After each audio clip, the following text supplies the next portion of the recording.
vacation. You gave me Christopher Robin, and then you breathed new life in Pooh.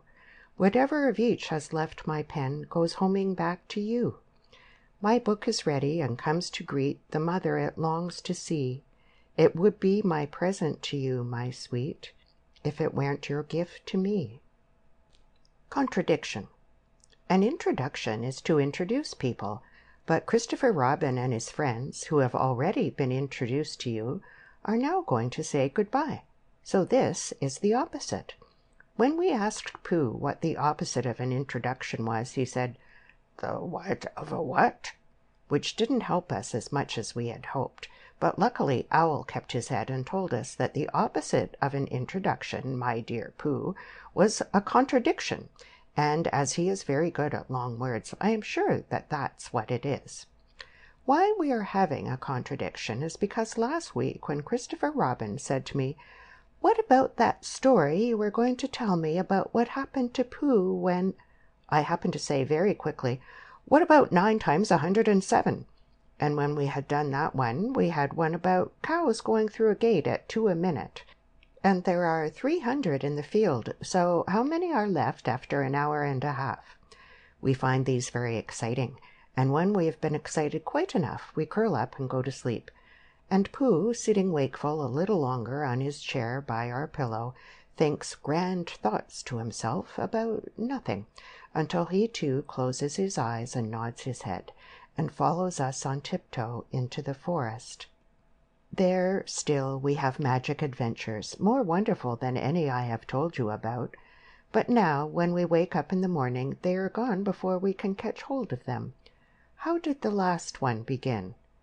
One day, when Pooh was walking in the forest, there were 107 cows on a gate. No, you see, we have lost it. It was the best, I think.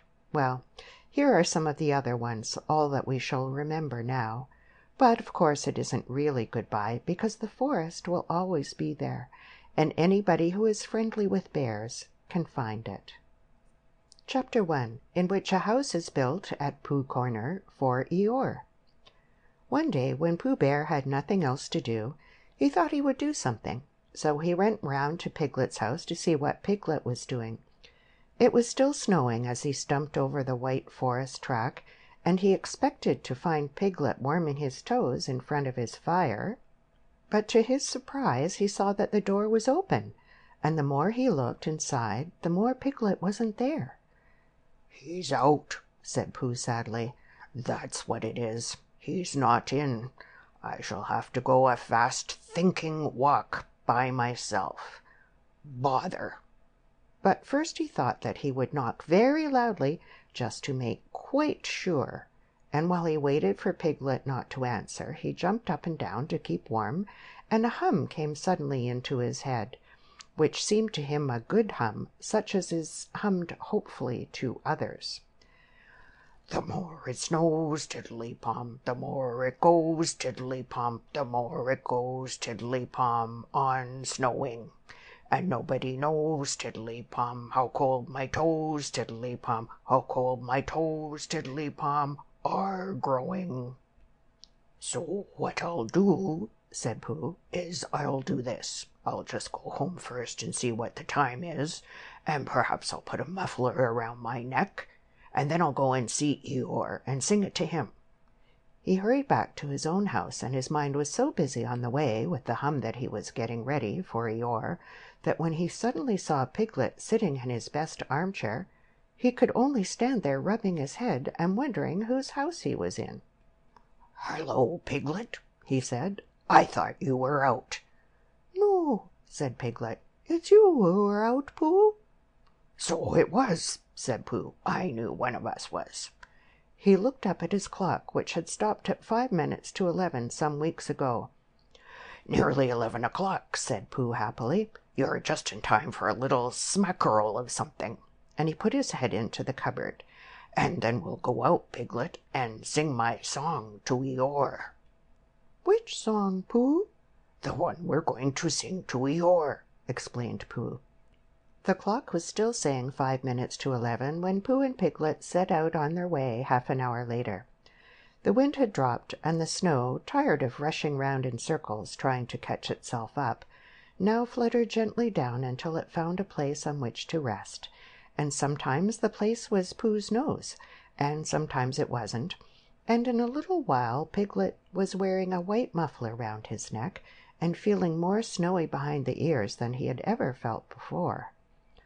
"Pooh," he said at last, and a little timidly, because he didn't want Pooh to think he was giving in, "I was just wondering, how would it be if we went home now and practiced your song, and then sang it to Eeyore tomorrow, or the next day when we happen to see him?" "That's a very good idea, Piglet," said Pooh. "We'll practice it now as we go along, but it's no good going home to practice it because it's a special outdoor song, which has to be sung in the snow." "Are you sure?" asked Piglet anxiously. "Well, you'll see, Piglet, when you listen, because this is how it begins. The more it snows, tiddly-pom." "Tiddly what?" said Piglet. "Pom," said Pooh. "I put that in to make it more hummy. The more it goes, tiddly-pom, the more—" "Didn't you say snows?" "Yes, but that was before." "Before the tiddly-pom?" "It was a different tiddly-pom," said Pooh, feeling rather muddled now. "I'll sing it to you properly, and then you'll see." So he sang it again. "The more it snows, tiddly-pom, the more it goes, tiddly-pom, the more it goes, tiddly-pom, on snowing. And nobody knows, tiddly-pom, how cold my toes, tiddly-pom, how cold my toes, tiddly-pom, are growing." He sang it like that, which is much the best way of singing it, and when he had finished he waited for Piglet to say that of all the outdoor hums for snowy weather he had ever heard, this was the best. And after thinking the matter out carefully, Piglet said, "Pooh," he said solemnly, "it isn't the toes so much as the ears." By this time they were getting near Eeyore's gloomy place, which was where he lived, and as it was still very snowy behind Piglet's ears, and he was getting tired of it, they turned into a little pine wood and sat down on the gate which led into it. They were out of the snow now, but it was very cold, and to keep themselves warm they sang Pooh's song right through 6 times, Piglet doing the tiddly-poms and Pooh doing the rest of it, and both of them thumping on the top of the gate with pieces of stick at the proper places. And in a little while they felt much warmer, and were able to talk again. "I've been thinking," said Pooh, "and what I've been thinking about is this. I've been thinking about Eeyore." "What about Eeyore?" "Well, poor Eeyore has nowhere to live." "Nor he has," said Piglet. "You have a house, Piglet, and I have a house, and they are very good houses. And Christopher Robin has a house, and Owl and Kanga and Rabbit have houses, and even Rabbit's friends and relations have houses or somethings. But poor Eeyore has nothing. So what I've been thinking is, let's build him a house." "That," said Piglet, "is a grand idea. Where shall we build it?" "We will build it here," said Pooh, "just by this wood, out of the wind, because this is where I thought of it. And we will call this Pooh Corner, and we will build an Eeyore house with sticks at Pooh Corner for Eeyore." "There was a heap of sticks on the other side of the wood," said Piglet. "I saw them, lots and lots, all piled up." "Thank you, Piglet," said Pooh. "What you have just said will be a great help to us, and because of it I could call this place Pooh and Piglet Corner, if Pooh Corner didn't sound better, which it does, being smaller and more like a corner. Come along." So they got down off the gate and went round to the other side of the wood to fetch the sticks. Christopher Robin had spent the morning indoors going to Africa and back, and he had just got off the boat and was wondering what it was like outside, when who should come knocking at the door but Eeyore. "Hello, Eeyore," said Christopher Robin as he opened the door and came out. "How are you?" "It's snowing still," said Eeyore gloomily. "So it is." And freezing. Is it? Yes, said Eeyore. However, he said, brightening up a little, we haven't had an earthquake lately. What's the matter, Eeyore? Nothing, Christopher Robin. Nothing important. I suppose you haven't seen a house or what-not anywhere about? What sort of a house? Just a house. Who lives there? I do. At least, I thought I did. But I suppose I don't. After all, we can't all have houses. But, Eeyore, I didn't know. I always thought. I don't know how it is, Christopher Robin, but what with all this snow, and one thing and another, not to mention icicles and such like, it isn't so hot in my field about 3 o'clock in the morning as some people think it is. It isn't close, if you know what I mean, not so as to be uncomfortable. It isn't stuffy. In fact, Christopher Robin, he went on in a loud whisper, quite between ourselves and don't tell anybody, it's cold. Oh, Eeyore. And I said to myself, the others will be sorry if I'm getting myself all cold. They haven't got brains, any of them, only gray fluff that's blown into their heads by mistake, and they don't think. But if it goes on snowing for another 6 weeks or so, one of them will begin to say to himself, Eeyore can't be so very much too hot about 3 o'clock in the morning. And then it will get about, and they'll be sorry. Oh, Eeyore, said Christopher Robin, feeling very sorry already. I don't mean you, Christopher Robin. You're different.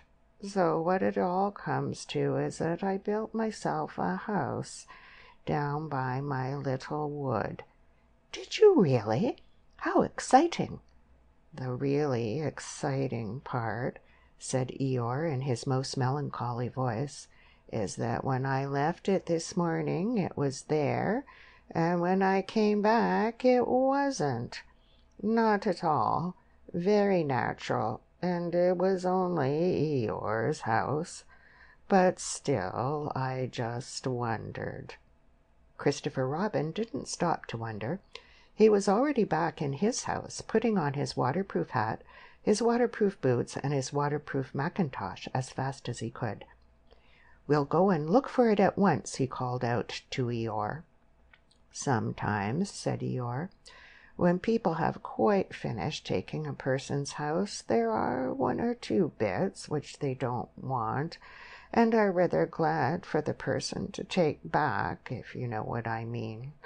So I thought if we just went. Come on, said Christopher Robin, and off they hurried, and in a very little time they got to the corner of the field by the side of the pine wood, where Eeyore's house wasn't any longer. There, said Eeyore, not a stick of it left. Of course, I've still got all this snow to do what I like with. One mustn't complain. But Christopher Robin wasn't listening to Eeyore. He was listening to something else. Can you hear it? He asked. What is it? Somebody laughing? Listen.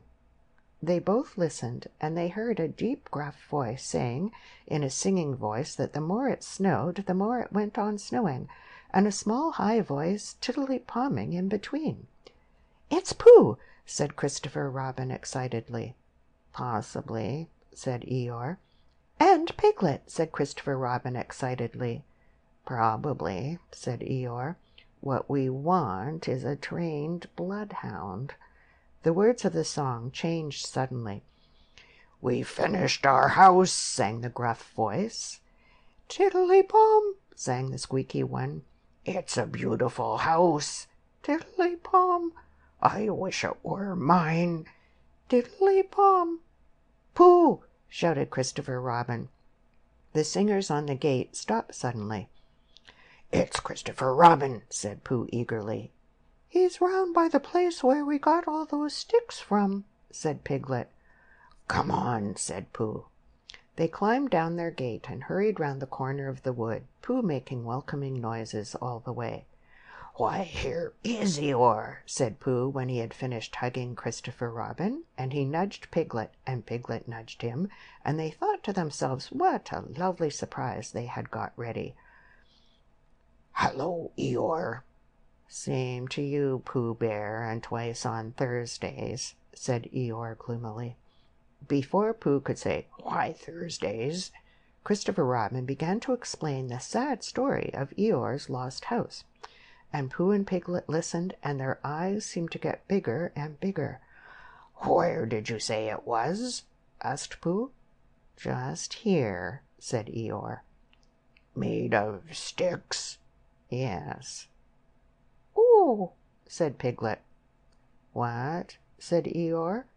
"I just said oh," said Piglet nervously. And so as to seem quite at ease, he hummed Tiddly-Pom once or twice in a "what shall we do now" kind of way. "You're sure it was a house?" said Pooh. "I mean, you're sure the house was just here?" "Of course I am," said Eeyore, and he murmured to himself, "No brain at all, some of them." "Why, what's the matter, Pooh?" asked Christopher Robin. "Well," said Pooh, "the fact is," said Pooh. "Well, the fact is," said Pooh. "You see," said Pooh. "It's like this," said Pooh, and something seemed to tell him that he wasn't explaining very well, and he nudged Piglet again. "It's like this," said Piglet quickly. "Only warmer," he added after deep thought. "What's warmer?" "The other side of the wood where Eeyore's house is." "My house?" said Eeyore. "My house was here." "No," said Piglet firmly. "The other side of the wood." "Because of being warmer," said Pooh. "But I ought to know." "Come and look," said Piglet simply, and he led the way. "There wouldn't be two houses," said Pooh, "not so close together." They came round the corner, and there was Eeyore's house, looking as comfy as anything. "There you are," said Piglet. "Inside as well as outside," said Pooh proudly. Eeyore went inside and came out again. "It's a remarkable thing," he said. "It is my house, and I built it where I said I did, so the wind must have blown it down here, and the wind blew it right over the wood, and blew it down here, and here it is as good as ever. In fact, better in places." "Much better," said Pooh and Piglet together. "It just shows what can be done by taking a little trouble," said Eeyore. "Do you see, Pooh? Do you see, Piglet? Brains first, and then hard work. Look at it. That's the way to build a house," said Eeyore proudly. So they left him in it, and Christopher Robin went back to lunch with his friends Pooh and Piglet, and on the way they told him of the awful mistake they had made. And when he had finished laughing, they all sang the outdoor song for snowy weather the rest of the way home, Piglet, who was still not quite sure of his voice, putting in the tiddly-poms again. "And I know it seems easy," said Piglet to himself, "but it isn't everyone who could do it." End of chapter 1. Winnie the Pooh woke up suddenly in the middle of the night and listened. Then he got out of bed and lit his candle and stumped across the room to see if anybody was trying to get into his honey cupboard. And they weren't, so he stumped back again, blew out his candle, and got into bed.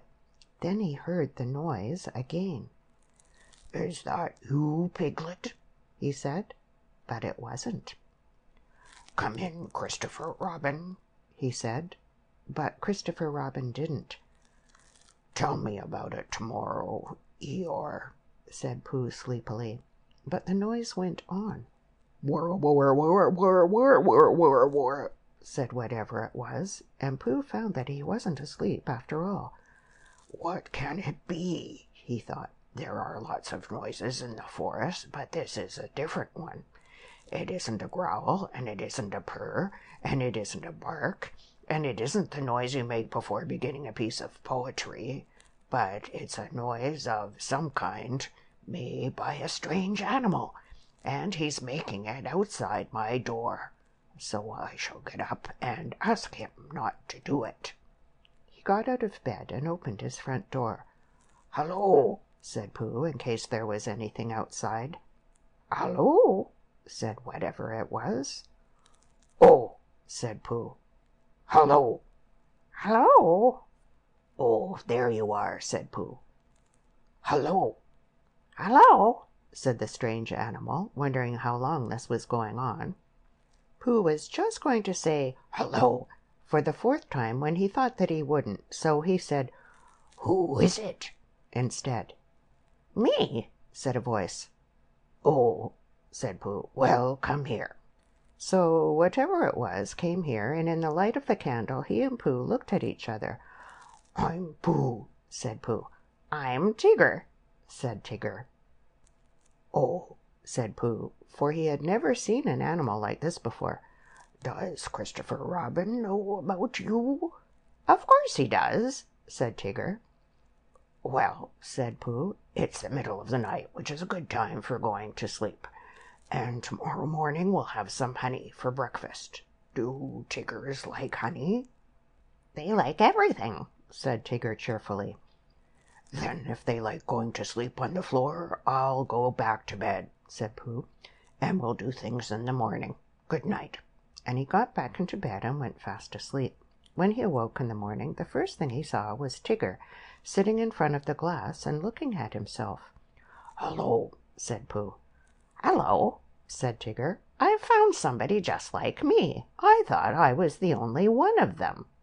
Pooh got out of bed and began to explain what a looking-glass was, but just as he was getting to the interesting part, Tigger said, "Excuse me a moment, but there's something climbing up your table," and with one loud whir, whir, whir, whir, whir, whir, whir, he jumped at the end of the tablecloth, pulled it to the ground, wrapped himself up in it 3 times, rolled to the other end of the room, and after a terrible struggle got his head into the daylight again, and said cheerfully, "Have I won?" "That's my tablecloth," said Pooh, as he began to unwind Tigger. "I wondered what it was," said Tigger. "It goes on the table, and you put things on it." "Then why did it try to bite me when I wasn't looking?"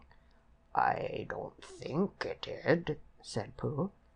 "It tried," said Tigger, "but I was too quick for it." Pooh put the cloth back on the table, and he put a large honey pot on the cloth, and they sat down to breakfast. And as soon as they sat down, Tigger took a large mouthful of honey, and he looked up at the ceiling with his head on one side, and made exploring noises with his tongue, and considering noises, and what have we got here noises.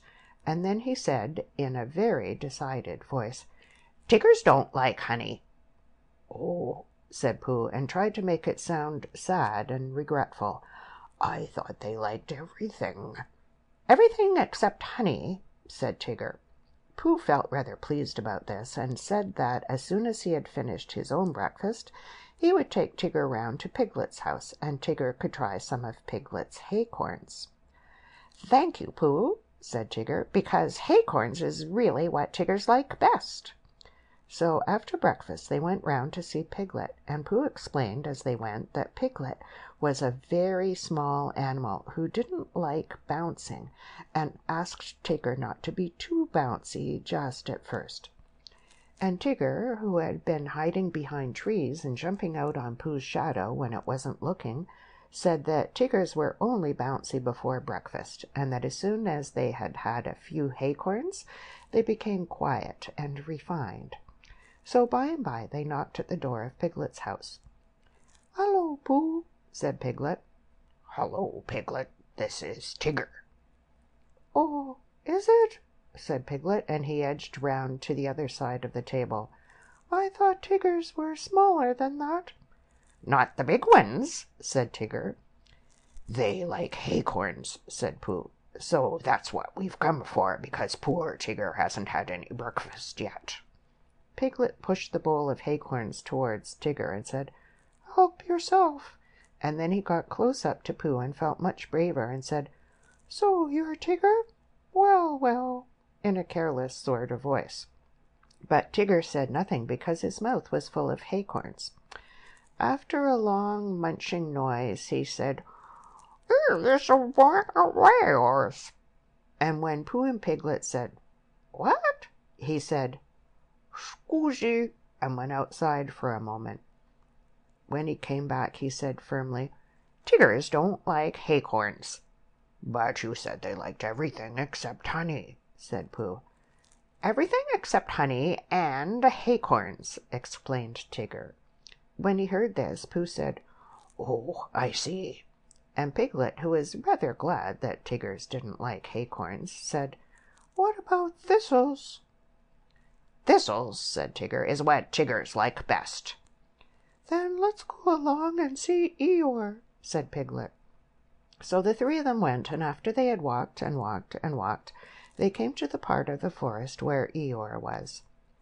"Hello, Eeyore," said Pooh. "This is Tigger." "What is?" said Eeyore. "This," explained Pooh and Piglet together, and Tigger smiled his happiest smile and said nothing. Eeyore walked all round Tigger one way, and then turned and walked all round him the other way.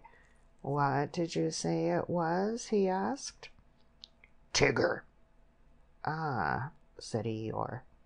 "He's just come," explained Piglet. "Ah," said Eeyore again. He thought for a long time, and then said, "When is he going?" Pooh explained to Eeyore that Tigger was a great friend of Christopher Robin's, who had come to stay in the forest, and Piglet explained to Tigger that he mustn't mind what Eeyore said because he was always gloomy, and Eeyore explained to Piglet that, on the contrary, he was feeling particularly cheerful this morning, and Tigger explained to anybody who was listening that he hadn't had any breakfast yet. "I knew there was something," said Pooh. "Tiggers always eat thistles, so that was why we came to see you, Eeyore." "Don't mention it, Pooh." "Oh, Eeyore, I didn't mean that I didn't want to see you." "Quite, quite. But your new stripy friend, naturally, he wants his breakfast. What did you say his name was?" "Tigger." "Then come this way, Tigger." Eeyore led the way to the most thistly-looking patch of thistles that ever was, and waved a hoof at it.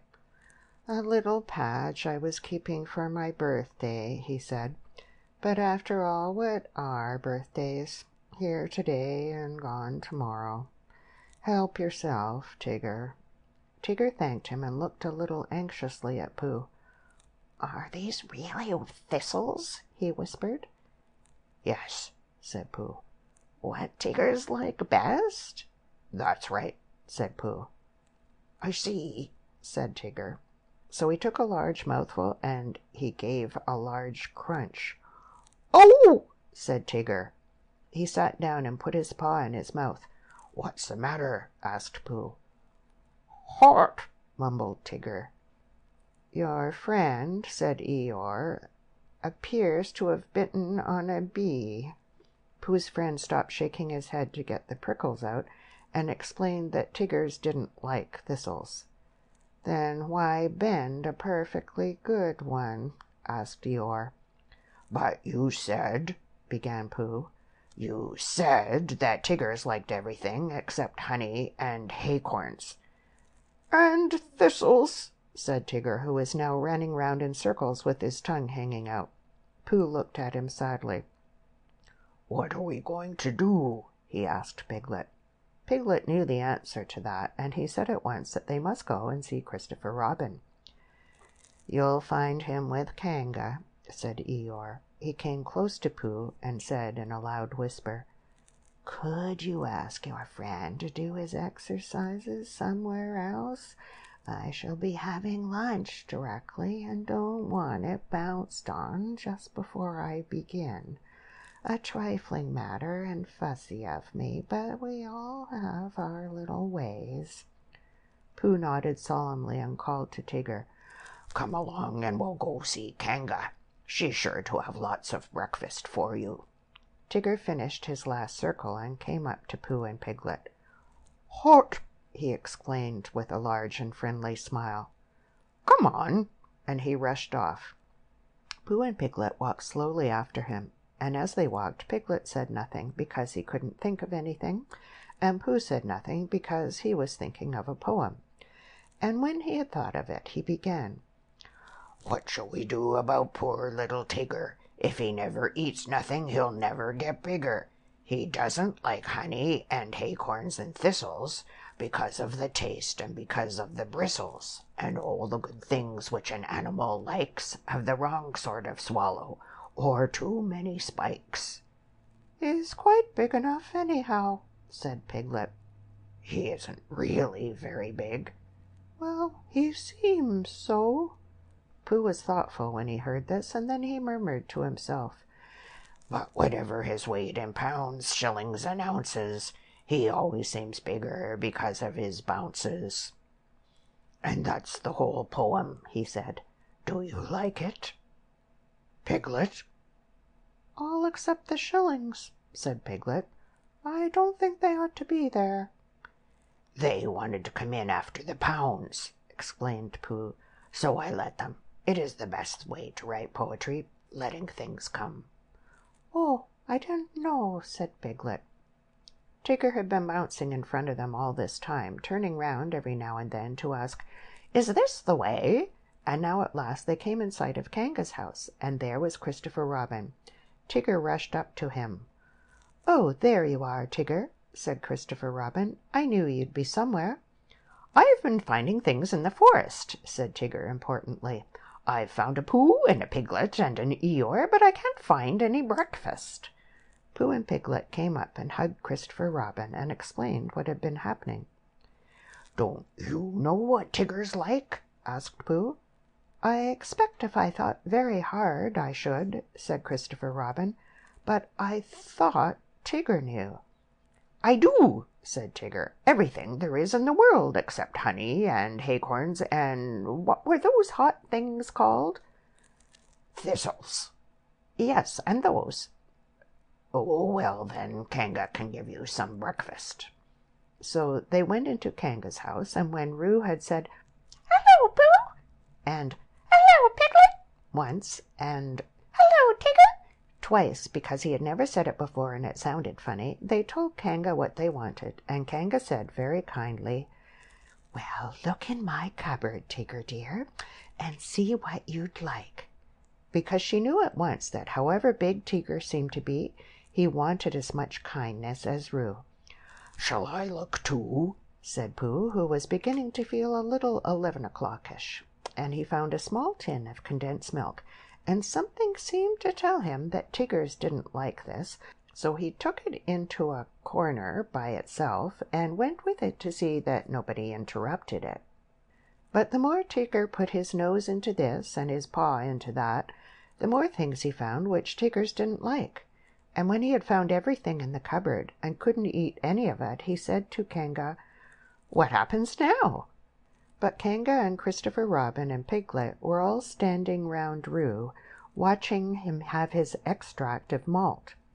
And Roo was saying, "Must I?" and Kanga was saying, "Now, Roo dear, you remember what you promised." "What is it?" whispered Tigger to Piglet.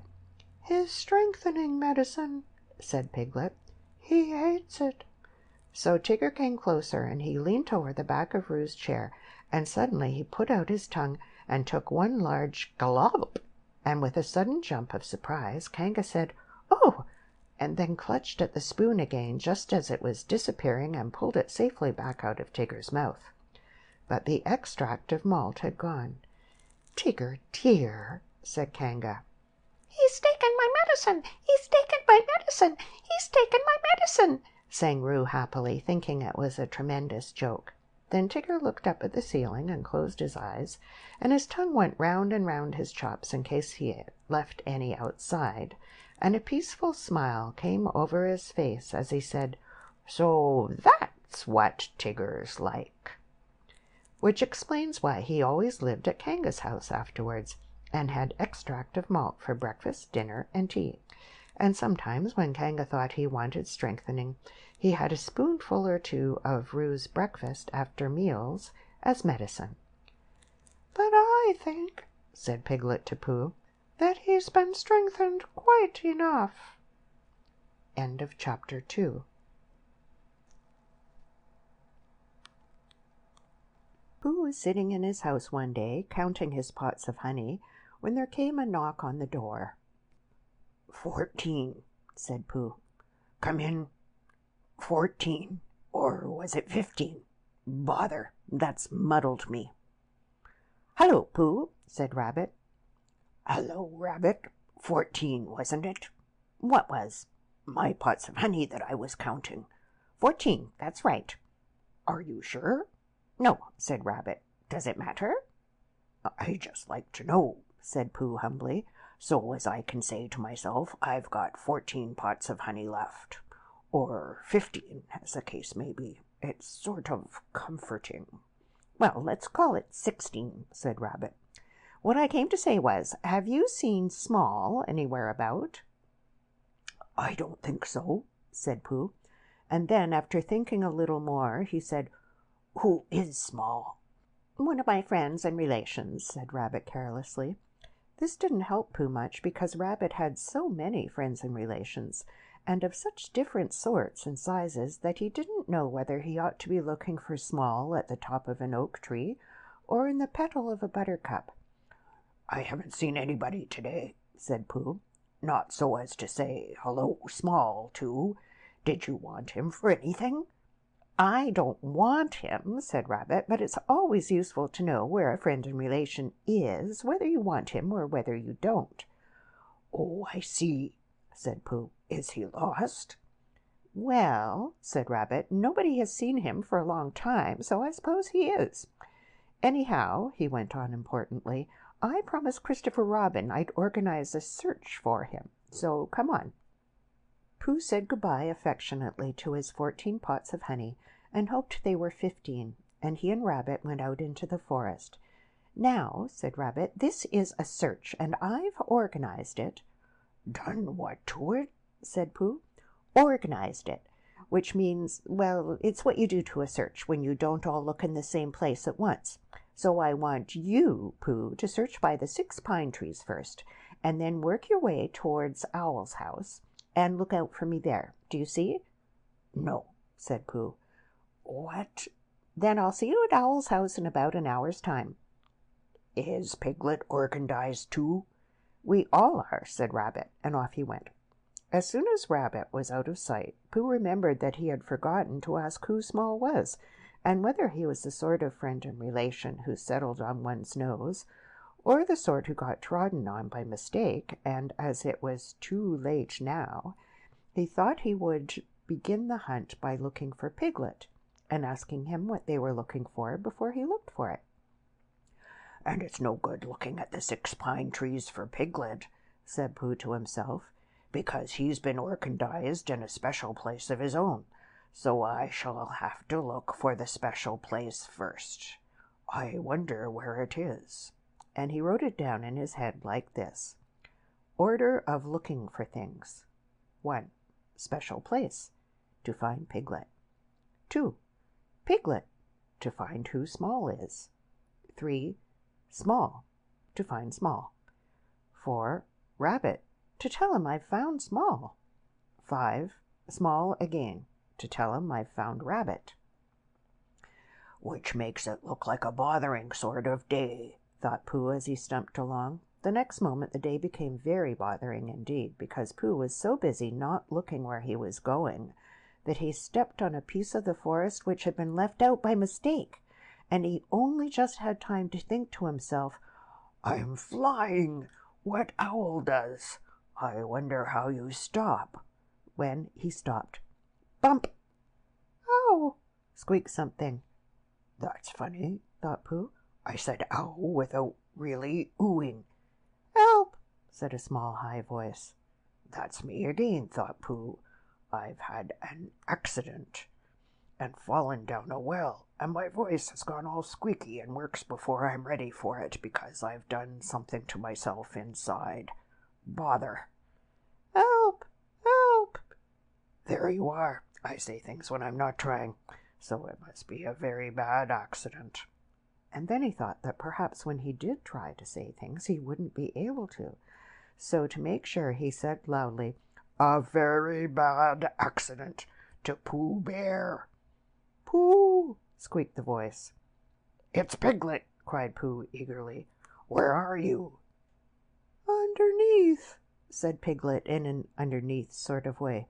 Underneath what? "You," squeaked Piglet. "Get up." Oh, said Pooh, and scrambled up as quickly as he could. Did I fall on you, Piglet? "You fell on me," said Piglet, feeling himself all over. I didn't mean to, said Pooh sorrowfully. "I didn't mean to be underneath," said Piglet sadly. "But I'm all right now, Pooh, and I am so glad it was you." What's happened? Said Pooh. Where are we? "I think we're in a sort of pit. I was walking along, looking for somebody, and then suddenly I wasn't any more, and just when I got up to see where I was, something fell on me, and it was you." "So it was," said Pooh. "Yes," said Piglet. "Pooh," he went on nervously, and came a little closer, "do you think we're in a trap?" Pooh hadn't thought about it at all, but now he nodded. For suddenly he remembered how he and Piglet had once made a Pooh trap for heffalumps, and he guessed what had happened. He and Piglet had fallen into a heffalump trap for Poohs. That was what it was. "What happens when the heffalump comes?" asked Piglet, trembling when he had heard the news. "Perhaps he won't notice you, Piglet," said Pooh encouragingly, "because you're a very small animal." "But he'll notice you, Pooh." "He'll notice me, and I shall notice him," said Pooh, thinking it out. "We'll notice each other for a long time, and then he'll say, 'Ho, ho!'" Piglet shivered a little at the thought of that ho-ho, and his ears began to twitch. "What will you say?" he asked. Pooh tried to think of something he would say, but the more he thought, the more he felt that there is no real answer to ho-ho, said by a heffalump in the sort of voice this heffalump was going to say it in. "I shan't say anything," said Pooh at last. "I shall just hum to myself as if I was waiting for something." "Then perhaps you'll say ho-ho again?" suggested Piglet anxiously. "He will," said Pooh. Piglet's ears twitched so quickly that he had to lean them against the side of the trap to keep them quiet. "He will say it again," said Pooh, "and I shall go on humming, and that will upset him, because when you say ho, ho twice in a gloating sort of way, and the other person only hums, you suddenly find, just as you begin to say it the third time, well, you find—" "What?" "That it isn't," said Pooh. "Isn't what?" Pooh knew what he meant, but being a bear of very little brain, couldn't think of the words. "Well, it just isn't," he said again. "You mean it isn't ho-ho-ish any more?" asked Piglet hopefully. Pooh looked at him admiringly and said that was what he meant. If you went on humming all the time, because you couldn't go on saying ho-ho forever. "But he'll say something else," said Piglet. "That's just it. He'll say, 'What's all this?' And then I shall say, and this is a very good idea, Piglet, which I've just thought of, I shall say, 'It's a trap for a heffalump which I've just made, and I'm waiting for the heffalump to fall in.' And I shall go on humming. That will unsettle him." "Pooh!" cried Piglet, and now it was his turn to be the admiring one. "You've saved us." "Have I?" said Pooh, not feeling quite sure. But Piglet was quite sure, and his mind ran on, and he saw Pooh and the heffalump talking to each other, and he thought suddenly, and a little sadly, that it would have been rather nice if it had been Piglet and the heffalump talking so grandly to each other, and not Pooh, much as he loved Pooh, because he really had more brain than Pooh, and the conversation would go better if he, and not Pooh, were doing one side of it, and it would be comforting afterwards in the evenings to look back on the day when he answered a heffalump back as bravely as if the heffalump wasn't there. It seemed so easy now. He knew just what he would say. Heffalump, gloatingly, "Ho, ho!" Piglet, carelessly, "Tra-la-la, tra-la-la." Heffalump, surprised and not quite so sure of himself, "Ho, ho!" Piglet, more carelessly still, "Tiddle-um-tum, tiddle-um-tum." Heffalump, beginning to say ho-ho and turning it awkwardly into a cough, "Ahem! What's all this?" Piglet, surprised, "Hello, this is a trap I've made, and I'm waiting for a heffalump to fall into it." Heffalump, greatly disappointed, "Oh," after a long silence, "are you sure?" Piglet, "Yes." Heffalump, "Oh," nervously, I thought it was a trap I'd made to catch piglets." Piglet, surprised, "Oh, no." Heffalump, "Oh," apologetically, I must have got it wrong then." Piglet, "I'm afraid so," politely. "I'm sorry." He goes on humming. Heffalump, Well, I suppose I better be getting back?" Piglet, looking up carelessly, "Must you? Well, if you see Christopher Robin anywhere, you might tell him I want him." Heffalump, eager to please, "Certainly, certainly." He hurries off. Pooh, who wasn't going to be there, but we find we can't do without him. "Oh, Piglet, how brave and clever you are!" Piglet, modestly, "Not at all, Pooh." And then, when Christopher Robin comes, Pooh can tell him all about it. While Piglet was dreaming his happy dream, and Pooh was wondering again whether it was 14 or 15, the search for Small was still going on all over the forest. Small's real name was Very Small Beetle, but he was called Small for short, when he was spoken to at all, which hardly ever happened, except when somebody said, "Really small." He had been staying with Christopher Robin for a few seconds, and he had started round a gorse bush for exercise, but instead of coming back the other way, as expected, he hadn't, so nobody knew where he was. "I expect he's just gone home," said Christopher Robin to Rabbit. "Did he say good-bye and thank you for a nice time?" said Rabbit.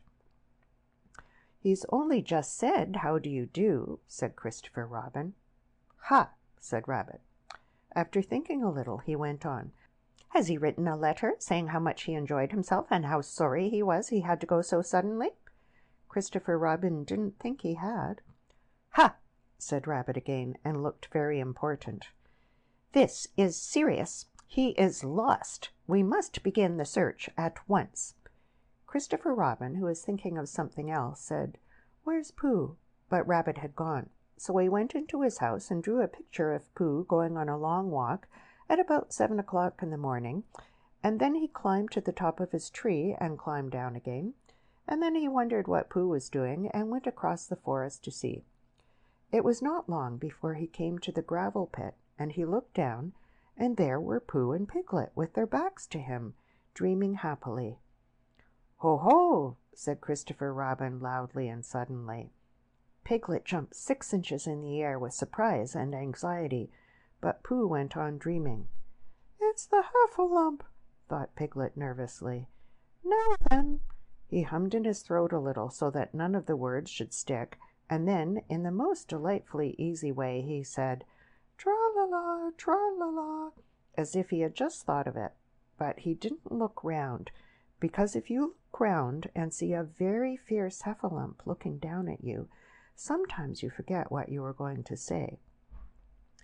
"Rum-tum-tum-tiddle-um," said Christopher Robin in a voice like Pooh's, because Pooh had once invented a song which went, "Tra-la-la, tra-la-la, tra-la-la, tra-la-la, rum-tum-tum-tiddle-um."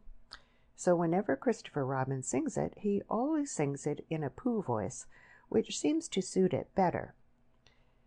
"He said the wrong thing," thought Piglet anxiously. "He ought ought to have said ho-ho again. Perhaps I had better say it for him."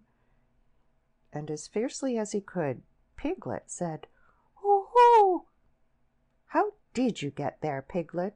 said Christopher Robin in his ordinary voice. "This is terrible," thought Piglet. "First he talks in Pooh's voice, and then he talks in Christopher Robin's voice, and he's doing it so as to unsettle me." And being now completely unsettled, he said very quickly and squeakily, "This is a trap for Pooh's, and I'm waiting to fall in it. Ho-ho! What's all this? And then I say ho-ho again." "What?" said Christopher Robin. "A trap for ho-hos," said Piglet huskily. "I've just made it, and I'm waiting for the ho-ho to come." How long Piglet would have gone on like this I don't know, but at that moment Pooh woke up suddenly and decided that it was 16. So he got up, and as he turned his head so as to soothe himself in that awkward place in the middle of the back where something was tickling him, he saw Christopher Robin. "Hello!" he shouted joyfully. "Hello, Pooh." Piglet looked up and looked away again, and he felt so foolish and uncomfortable that he had almost decided to run away to sea and be a sailor, when suddenly he saw something. "Pooh!" he cried. "There's something climbing up your back." "I thought there was," said Pooh. "It's small!" cried Piglet. "Oh, that's who it is it?" said Pooh. "Christopher Robin, I've found Small!" cried Piglet. "Well done, Piglet!" said Christopher Robin, and at these encouraging words Piglet felt quite happy again, and decided not to be a sailor after all. So when Christopher Robin had helped them out of the gravel pit, they all went off together hand in hand. And 2 days later Rabbit happened to meet Eeyore in the forest. "Hello, Eeyore," he said. "What are you looking for?" "Small, of course," said Eeyore. "Haven't you any brain?" "Oh, but didn't I tell you?" said Rabbit. "Small was found 2 days ago." There was a moment's silence. "Ha, ha," said Eeyore bitterly. "Merriment and what not. Don't apologize. It's just what would happen." End of chapter 3. One day, when Pooh was thinking, he thought he would go and see Eeyore, because he hadn't seen him since yesterday. And as he walked through the heather, singing to himself, he suddenly remembered that he hadn't seen Owl since the day before yesterday. So he thought that he would just look in at the 100-acre wood on the way and see if Owl was at home. Well, he went on singing until he came to the part of the stream where the stepping stones were, and when he was in the middle of the 3rd stone, he began to wonder how Kanga and Roo and Tigger were getting on, because they all lived together in a different part of the forest. And he thought, "I haven't seen Roo for a long time, and if I don't see him today, it will be a still longer time." So he sat down on the stone in the middle of the stream and sang another verse of his song while he wondered what to do. The other verse of the song was like this: "I could spend a happy morning seeing Roo. I could spend a happy morning being Pooh. For it doesn't seem to matter if I don't get any fatter, and I don't get any fatter what I do." The sun was so delightfully warm, and the stone, which had been sitting in it for a long time, was so warm too, that Pooh had almost decided to go on being Pooh in the middle of the stream for the rest of the morning, when he remembered Rabbit. "Rabbit," said Pooh to himself. "I like talking to Rabbit. He talks about sensible things. He doesn't use long, difficult words like Owl. He uses short, easy words like, 'What about lunch?' and 'Help yourself, Pooh.' I suppose really I ought to go and see Rabbit." Which made him think of another verse. "Oh, I like his way of talking, yes, I do. It's the nicest way of talking just for two. And to help yourself with Rabbit, though it may become a habit, is a pleasant sort of habit for a Pooh." So when he had sung this, he got up off his stone, walked back across the stream, and set off for Rabbit's house. But he hadn't got far before he began to say to himself, "Yes, but suppose Rabbit is out. Or suppose I get stuck in his front door again coming out, as I did once when his door wasn't big enough. Because I know I'm not getting fatter, but his front door may be getting thinner. So wouldn't it be better if—" And all the time he was saying things like this, he was going more and more westerly without thinking, until suddenly he found himself at his own front door again. And it was 11 o'clock, which was time for a little something. Half an hour later he was doing what he had always really meant to do. He was stumping off to Piglet's house, and as he walked, he wiped his mouth with the back of his paw, and sang rather a fluffy song through the fur. It went like this: "I could spend a happy morning seeing Piglet, and I couldn't spend a happy morning not seeing Piglet, and it doesn't seem to matter if I don't see Owl and Eeyore or any of the others, and I'm not going to see Owl or Eeyore or any of the others, or Christopher Robin." Written down like this, it doesn't seem a very good song, but coming through pale fawn fluff at about 11:30 on a very sunny morning, it seemed to Pooh to be one of the best songs he had ever sung. So he went on singing it. Piglet was busy digging a small hole in the ground outside his house. "Hello, Piglet," said Pooh. "Hello, Pooh," said Piglet, giving a jump of surprise. "I knew it was you." "So did I," said Pooh. "What are you doing?" "I'm planting a haycorn, Pooh, so that it can grow up into an oak tree, and have lots of haycorns just outside the front door instead of having to walk miles and miles. Do you see, Pooh?" "Supposing it doesn't," said Pooh. "It will, because Christopher Robin says it will, so that's why I'm planting it." "Well," said Pooh, "if I plant a honeycomb outside my house, then it will grow up into a beehive." Piglet wasn't quite sure about this. "Or a piece of a honeycomb," said Pooh, "so as not to waste too much. Only then I might only get a piece of a beehive, and it might be the wrong piece, where the bees were buzzing and not honeying. Bother." Piglet agreed that would be rather bothering. "Besides, Pooh, it's a very difficult thing, planting, unless you know how to do it," he said, and he put the acorn in the hole he had made, and covered it up with earth and jumped on it. "I do know," said Pooh, "because Christopher Robin gave me a nasturtium seed, and I planted it, and I'm going to have nasturtiums all over the front door." "I thought they were called nasturtiums," said Piglet timidly as he went on jumping. "No," said Pooh, "not these. These are called nasturtiums." When Piglet had finished jumping, he wiped his paws on his front and said, "What shall we do now?" And Pooh said, "Let's go and see Kanga and Roo and Tigger." And Piglet said, "Yes, let's," because he was still a little anxious about Tigger, who was a very bouncy animal, with a way of saying, "How do you do?" which always left your ears full of sand, even after Kanga had said, "Gently, Tigger dear," and had helped you up again. So they set off for Kanga's house. Now, it happened that Kanga had felt rather motherly that morning, and wanting to count things, like Roo's vests, and how many pieces of soap there were left, and the 2 clean spots in Tigger's feeder. So she had sent them out with a packet of watercress sandwiches for Roo, and a packet of extract of malt sandwiches for Tigger, to have a nice long morning in the forest, not getting into mischief. And off they had gone. And as they went, Tigger told Roo, who wanted to know, all about the things that Tiggers could do. "Can they fly?" asked Roo. "Yes," said Tigger. "They're very good flyers, Tiggers are. Extraordinary good flyers." "Ooh," said Roo. "Can they fly as well as Owl?" "Yes," said Tigger, "only they don't want to." "Why don't they want to?"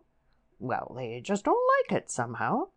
Roo couldn't understand this, because he thought it would be lovely to be able to fly, but Tigger said it was difficult to explain to anybody who wasn't a Tigger himself. Well, said Roo, can they jump as far as kangas? Yes, said Tigger, when they want to.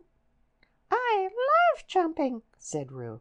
Let's see who can jump farthest, you or me. I can, said Tigger, but we mustn't stop now or we shall be late. Late for what? For whatever we want to be in time for, said Tigger, hurrying on. In a little while they came to the 6 pine trees. I can swim, said Roo. I fell into the river and I swimmed. Can Tiggers swim? Of course they can. Tiggers can do everything. Can they climb trees better than Pooh? Asked Roo, stopping under the tallest pine tree and looking up at it. Climbing trees is what they do best, said Tigger. Much better than Pooh's. Could they climb this one? They're always climbing trees like that, said Tigger, up and down all day. Ooh, Tigger, are they really? I'll show you, said Tigger bravely, and you can sit on my back and watch me. For of all the things which he had said Tiggers could do, the only one he felt really certain about suddenly was climbing trees. Ooh, Tigger! Ooh, Tigger! Ooh, Tigger! Squeaked Roo excitedly. So he sat on Tigger's back and up they went. And for the first 10 feet, Tigger said happily to himself, "Up we go."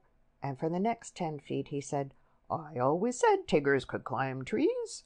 And for the next 10 feet, he said, "Not that it's easy, mind you."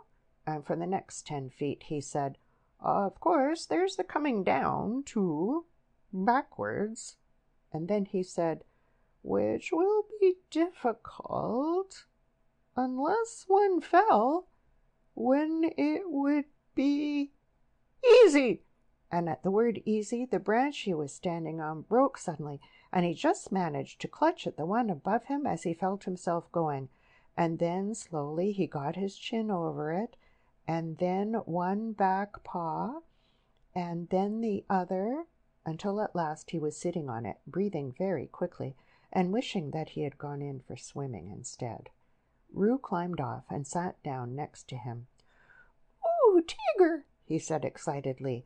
"Are we at the top?" "No," said Tigger. "Are we going to the top?" "No," said Tigger. "Oh," said Roo rather sadly, and then he went on hopefully. "That was a lovely bit just now, when you pretended we were going to fall bump to the bottom, and we didn't. Will you do that bit again?" "No," said Tigger. Roo was silent for a little while, and then he said, "Shall we eat our sandwiches, Tigger?" And Tigger said, "Yes. Where are they?" And Roo said, "At the bottom of the tree." And Tigger said, "I don't think we better eat them just yet." So they didn't. By and by, Pooh and Piglet came along. Pooh was telling Piglet in a singing voice that it didn't seem to matter if he didn't get any fatter, and he didn't think he was getting any fatter what he did, and Piglet was wondering how long it would be before his haycorn came up. "Look, Pooh," said Piglet suddenly, "there's something in one of the pine trees." "So there is," said Pooh, looking up wonderingly. "There's an animal." Piglet took Pooh's arm in case Pooh was frightened. "Is it one of the fiercer animals?" he said, looking the other way. Pooh nodded. "It's a jaguar," he said. "What do jaguars do?" asked Piglet, hoping that they wouldn't. "They hide in the branches of trees and drop on you as you go underneath," said Pooh. "Christopher Robin told me." "Perhaps we better hadn't go underneath, Pooh, in case he dropped and hurt himself." "They don't hurt themselves," said Pooh. "They're such very good droppers." Piglet still felt that to be underneath a very good dropper would be a mistake, and he was just going to hurry back for something which he had forgotten when the jaguar called out to them. "Help! Help!" it called. "That's what jaguars always do," said Pooh, much interested. "They call 'help, help,' and then when you look up, they drop on you." "I'm looking down," cried Piglet loudly, so as the jaguar shouldn't do the wrong thing by accident. Something very excited next to the jaguar heard him and squeaked, "Pooh and Piglet! Pooh and Piglet!" All of a sudden, Piglet felt that it was a much nicer day than he had thought it was, all warm and sunny. "Pooh!" he cried. "I believe it's Tigger and Roo." "So it is," said Pooh. "I thought it was a jaguar and another jaguar."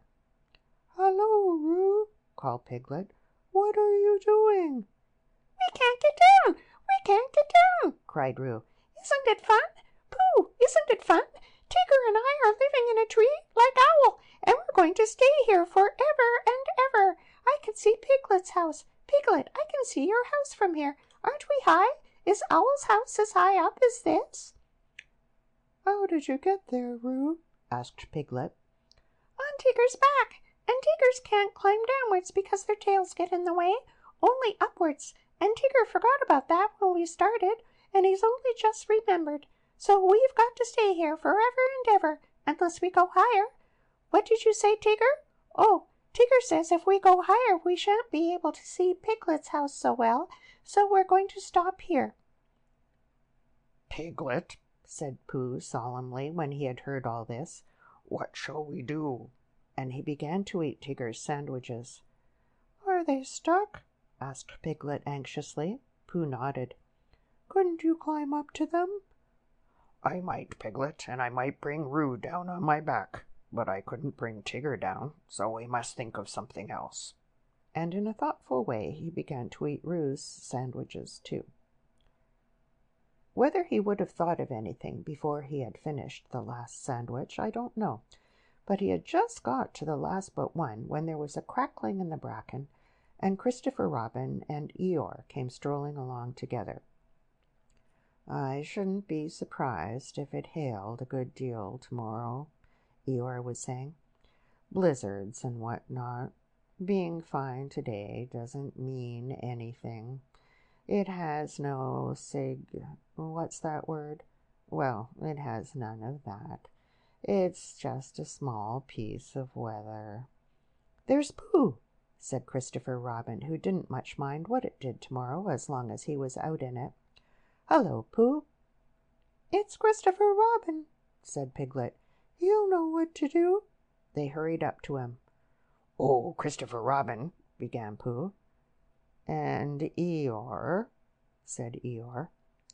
"Tigger and Roo are right up the 6 pine trees, and they can't get down, and—" "And I was just saying," put in Piglet, "that if only Christopher Robin—" "And Eeyore—" "If only you were here, then we could think of something to do." Christopher Robin looked up at Tigger and Roo and tried to think of something. "I thought," said Piglet earnestly, "that if Eeyore stood at the bottom of the tree, and if Pooh stood on Eeyore's back, and if I stood on Pooh's shoulders—" "And if Eeyore's back snapped suddenly, then we could all laugh. Ha, ha! Amusing in a quiet way," said Eeyore, "but not really helpful." "Well," said Piglet meekly, "I thought—" "Would it break your back, Eeyore?" asked Pooh, very much surprised. "That's what would be so interesting, Pooh, not being quite sure till afterwards." Pooh said, "Oh," and they all began to think again. "I've got an idea," cried Christopher Robin suddenly. "Listen to this, Piglet," said Eeyore, "and then you'll know what we're trying to do. I'll take off my tunic, and we'll each hold a corner, and then Roo and Tigger can jump into it, and it will be all soft and bouncy for them, and they won't hurt themselves." "Getting Tigger down," said Eeyore, "and not hurting anybody. Keep those 2 ideas in your head, Piglet, and you'll be all right." But Piglet wasn't listening. He was so agog at the thought of seeing Christopher Robin's blue braces again. He had only seen them once before when he was much younger, and being a little overexcited by them, had had to go to bed half an hour earlier than usual. And he had always wondered since if they were really as blue and as bracing as he had thought them. So when Christopher Robin took his tunic off, and they were, He felt quite friendly to Eeyore again, and held the corner of the tunic next to him, and smiled happily at him. And Eeyore whispered back, "I'm not saying there won't be an accident now, mind you. They're funny things, accidents. You never have them till you're having them." When Roo understood what he had to do, he was wildly excited and cried out, "Tigger, Tigger, we're going to jump. Look at me jumping, Tigger, like flying, my jumping will be. Can Tiggers do it?" And he squeaked out, "I'm coming, Christopher Robin." And he jumped straight into the middle of the tunic. And he was going so fast that he bounced up again almost as high as where he was before, and went on bouncing and saying, "Ooh," for quite a long time. And then at last he stopped and said, "Ooh, lovely." And they put him on the ground. "Come on, Tigger," he called out. "It's easy." But Tigger was holding on to the branch and saying to himself, "It's all very well for jumping animals like kangas, but it's quite different for swimming animals like Tiggers." And he thought of himself floating on his back down a river, or striking out from one island to another, and he felt that that was really the life for a Tigger. "Come along," called Christopher Robin. "You'll be all right." "Just wait a moment," said Tigger nervously. "Small piece of bark in my eye." And he moved slowly along his branch. "Come on, it's easy," squeaked Roo, and suddenly Tigger found how easy it was. "Ow!" he shouted as the tree flew past him. "Look out!" cried Christopher Robin to the others. There was a crash and a tearing noise, and a confused heap of everybody on the ground. Christopher Robin and Pooh and Piglet picked themselves up first, and then they picked Tigger up, and underneath everybody else was Eeyore. "Oh, Eeyore!" cried Christopher Robin. "Are you hurt?" And he felt him rather anxiously, and dusted him and helped him to stand up again. Eeyore said nothing for a long time, and then he said, "Is Tigger there?" Tigger was there, feeling bouncy again already. "Yes," said Christopher Robin. "Tigger's here." "Well, just thank him for me," said Eeyore. End of chapter 4.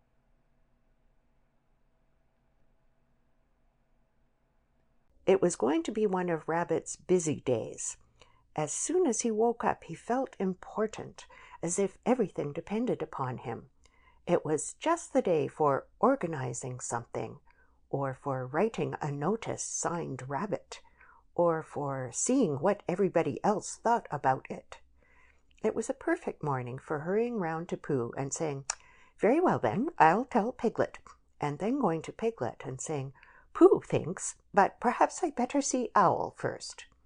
It was a captainish sort of day when everybody said, "Yes, Rabbit," and "No, Rabbit," and waited until he had told them.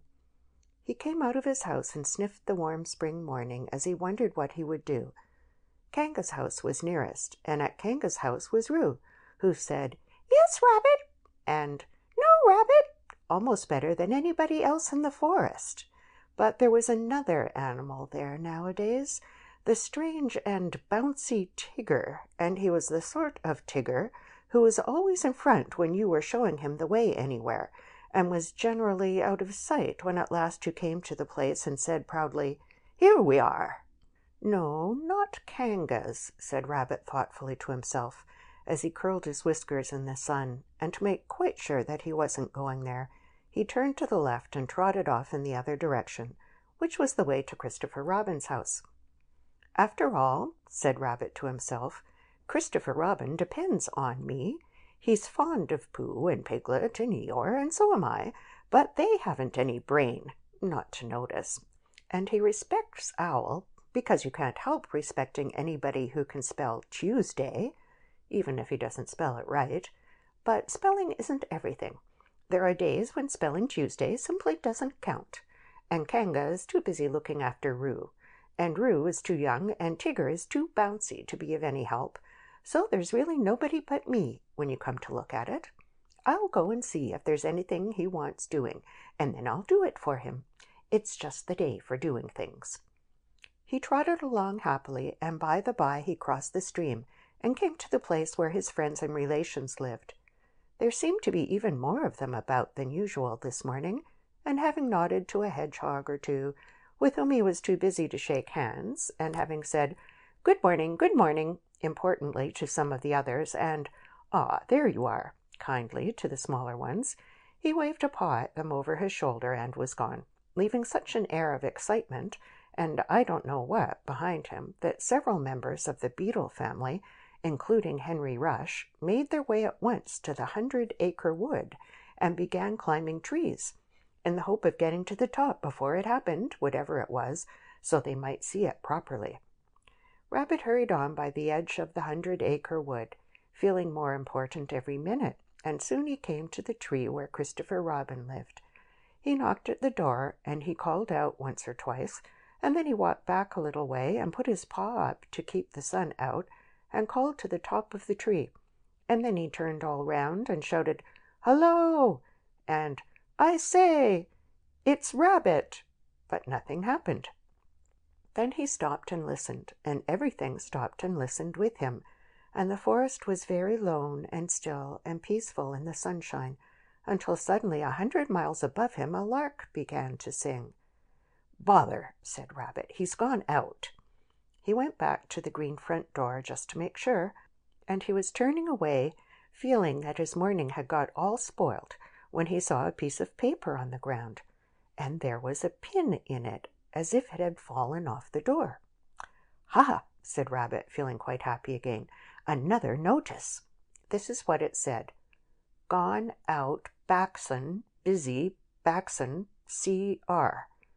"Ha!" said Rabbit again. "I must tell the others." And he hurried off importantly. The nearest house was Owl's, and to Owl's house in the 100-acre wood he made his way. He came to Owl's door, and he knocked, and he rang, and he rang, and he knocked, and at last Owl's head came out and said, "Go away, I'm thinking.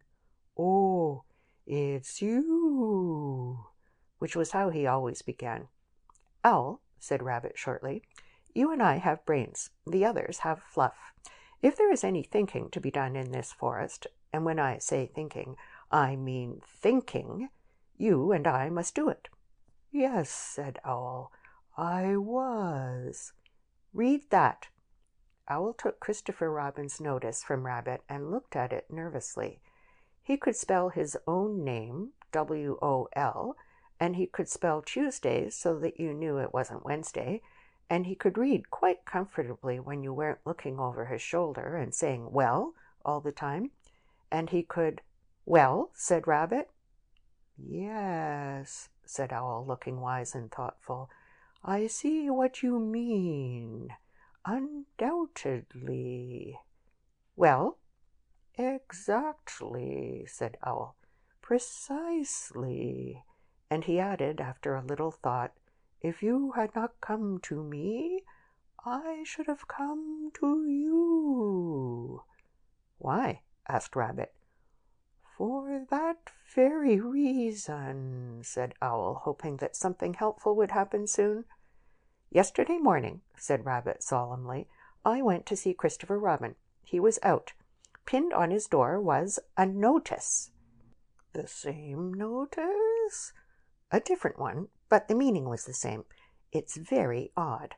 "Amazing," said Owl, looking at the notice again, and getting just for a moment a curious sort of feeling that something had happened to Christopher Robin's back. "What did you do?" "Nothing." "The best thing," said Owl wisely. "Well?" said Rabbit again, as Owl knew he was going to. "Exactly," said Owl. For a little while he couldn't think of anything more, and then, all of a sudden, he had an idea. "Tell me, Rabbit," he said, "the exact words of the first notice. This is very important. Everything depends on this. The exact words of the first notice." It was just the same as that one, really.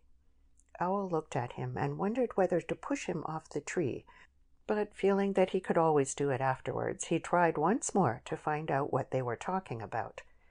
"The exact words, please," he said, as if Rabbit hadn't spoken. "It just said, 'Gone out, Backson,' same as this, only this says, 'Busy Backson,' too." Owl gave a great sigh of relief. "Ah," said Owl, "now we know where we are." "Yes, but where's Christopher Robin?" said Rabbit. "That's the point." Owl looked at the notice again. To one of his education, the reading of it was easy. Gone out, Backson, busy, Backson. Just the sort of thing you'd expect to see on a notice. "It is quite clear what has happened, my dear Rabbit," he said. "Christopher Robin has gone out somewhere with Backson. He and Backson are busy together. Have you seen a Backson anywhere about in the forest lately?" "I don't know," said Rabbit. "That's what I came to ask you. What are they like?" "Well," said Owl, "the spotted or herbaceous Backson is just at least," he said, "it's really more of a... Of course," he said, "it depends on the... Well," said Owl, "the fact is," he said, "I don't know what they're like," said Owl frankly. "Thank you," said Rabbit, and he hurried off to see Pooh. Before he had gone very far, he heard a noise, so he stopped and listened. This was the noise. "Noise by Pooh. Oh, the butterflies are flying, now the winter days are dying, and the primroses are trying to be seen, and the turtle doves are cooing, and the woods are up and doing, for the violets are bluing in the green. Oh, the honey bees are gumming on their little wings and humming that the summer which is coming will be fun. And the cows are almost cooing, and the turtle doves are mooing, which is why a Pooh is pooing in the sun. For the spring is really springing, you can see a skylark singing, and the bluebells which are ringing can be heard. And the cuckoo isn't cooing, but he's cucking and he's ooing, and a Pooh is simply pooing like a bird." "Hello, Pooh," said Rabbit. "Hello, Rabbit," said Pooh dreamily. "Did you make that song up?" "Well, I sort of made it up," said Pooh. "It isn't brain," he went on humbly, "because you know why, Rabbit, but it comes to me sometimes." "Ah," said Rabbit, who never let things come to him, but always went and fetched them. "Well, the point is, have you seen a spotted or herbaceous Backson in the forest at all?" "No," said Pooh. No," said Pooh. "I saw Tigger just now." "That's no good." "No," said Pooh. "I thought it wasn't." "Have you seen Piglet?" "Yes," said Pooh. "I suppose that isn't any good either?" he asked meekly. "Well, it depends if he saw anything." "He saw me," said Pooh. Rabbit sat down on the ground next to Pooh, and feeling much less important like that, stood up again. "What it all comes to is this," he said. "What does Christopher Robin do in the morning nowadays?" "What sort of thing?" "Well, can you tell me anything you've seen him do in the morning these last few days?" "Yes," said Pooh. "We had breakfast together yesterday by the pine trees. I'd made up a little basket, just a little fair-sized basket, an ordinary biggish sort of basket full of—" Yes, said Rabbit, "but I mean later than that. Have you seen him between 11 and 12? "Well," said Pooh, "at 11 o'clock. At 11 o'clock. Well, at 11 o'clock, you see, I generally get home about then, because I have one or two things to do." "11:15, then?" "Well," said Pooh. "Half past?" "Yes," said Pooh, "at 1/2 past. or perhaps later I might see him. And now that he did think of it, he began to remember that he hadn't seen Christopher Robin about so much lately. Not in the mornings. Afternoons, yes. Evenings, yes. Before breakfast, yes. Just after breakfast, yes. And then perhaps, "See you, Pooh," and off he'd go. "That's just it," said Rabbit. "Where?" "Perhaps he's looking for something." "What?" asked Rabbit. "That's just what I was going to say," said Pooh. And then he added, "Perhaps he's looking for a spotted or herbaceous baxen." "Yes," said Pooh, "one of those, in case it isn't." Rabbit looked at him severely. "I don't think you're helping," he said. "No," said Pooh. "I do try," he added humbly. Rabbit thanked him for trying and said that he would now go and see Eeyore, and Pooh could walk with him if he liked. But Pooh, who felt another verse of his song coming on him, said he would wait for Piglet. "Goodbye, Rabbit." So Rabbit went off. But as it happened, it was Rabbit who saw Piglet first. Piglet had got up early that morning to pick himself a bunch of violets, and when he had picked them and put them in a pot in the middle of his house, it suddenly came over him that nobody had ever picked Eeyore a bunch of violets. And the more he thought of this, the more he thought how sad it was to be an animal who had never had a bunch of violets picked for him. So he hurried out again, saying to himself, "Eeyore, violets," and then "Violets, Eeyore," in case he forgot, because it was that sort of day, and he picked a large bunch and trotted along, smelling them and feeling very happy, until he came to the place where Eeyore was. "Oh, Eeyore," began Piglet a little nervously, because Eeyore was busy. Eeyore put out a paw and waved him away. "Tomorrow," said Eeyore, "or the next day." Piglet came a little closer to see what it was.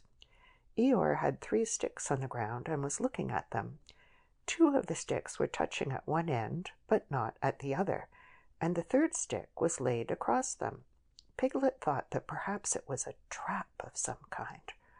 "Oh, Eeyore," he began again, "I was just—" "Is that little Piglet?" said Eeyore, still looking hard at his sticks. "Yes, Eeyore, and I—" "Do you know what this is?"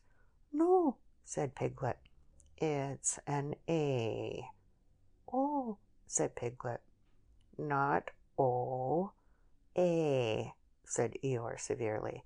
"Can't you hear?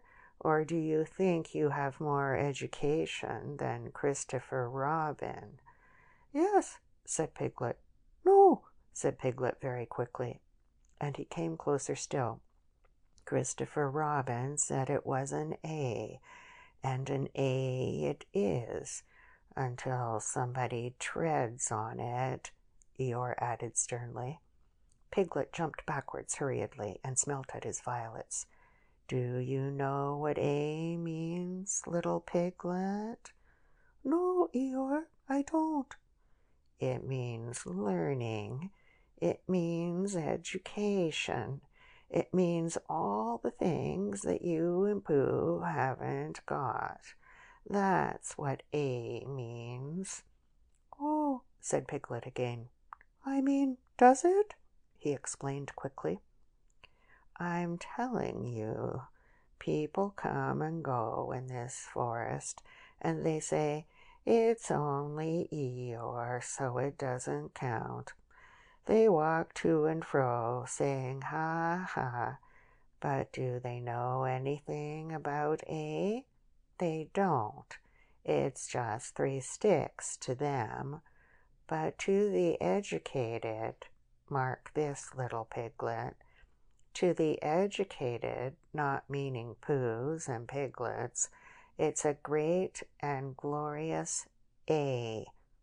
Not," he added, "just something that anybody can come and breathe on." Piglet stepped back nervously and looked round for help. "There's Rabbit," he said gladly. "Hello, Rabbit." Rabbit came up importantly, nodded to Piglet, and said, "Ah, Eeyore," in the voice of one who would be saying goodbye in about 2 more minutes. There's just one thing I wanted to ask you, Eeyore. What happens to Christopher Robin in the mornings nowadays?" "What's this that I'm looking at?" said Eeyore, still looking at it. "3 sticks," said Rabbit promptly. "You see," said Eeyore to Piglet. He turned to Rabbit. "I will now answer your question," he said solemnly. "Thank you," said Rabbit. "What does Christopher Robin do in the mornings? He learns.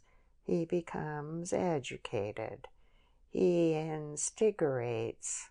I think that is the word he mentioned, but I may be referring to something else. He instigates knowledge. In my small way, I also, if I have the word right, am doing what he does. That, for instance, is—" "An A," said Rabbit, "but not a very good one. Well, I must get back and tell the others." Eeyore looked at his sticks, and then he looked at Piglet. "What did Rabbit say it was?" he asked. "An A," said Piglet. "Did you tell him?" "No, Eeyore, I didn't. I expect he just knew." "He knew? You mean this A thing is a thing Rabbit knew?" "Yes, Eeyore. He's clever, Rabbit is." "Clever," said Eeyore scornfully, putting a foot heavily on his 3 sticks. "Education," said Eeyore bitterly, jumping on his 6 sticks. "What is learning?" asked Eeyore as he kicked his 12 sticks into the air. "A thing Rabbit knows. Ha!" "I think—" began Piglet nervously. "Don't," said Eeyore. "I think violets are rather nice," said Piglet, and he laid his bunch in front of Eeyore and scampered off. Next morning the notice on Christopher Robin's door said, "Gone out, back soon, C.R.," which is why all the animals in the forest, except of course the spotted and herbaceous Baxen, now know what Christopher Robin does in the mornings. End of chapter 5.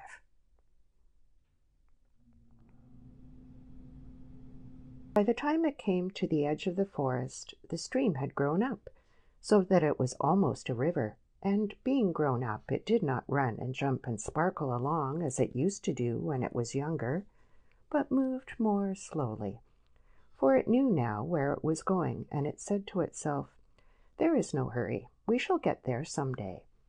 But all the little streams higher up in the forest went this way and that, quickly, eagerly, having so much to find out before it was too late. There was a broad track, almost as broad as a road, leading from the outland to the forest, but before it could come to the forest, it had to cross this river. So where it crossed, there was a wooden bridge, almost as broad as a road, with wooden rails on each side of it. Christopher Robin could just get his chin onto the top rail if he wanted to, but it was more fun to stand on the bottom rail so that he could lean right over and watch the river slipping slowly away beneath him.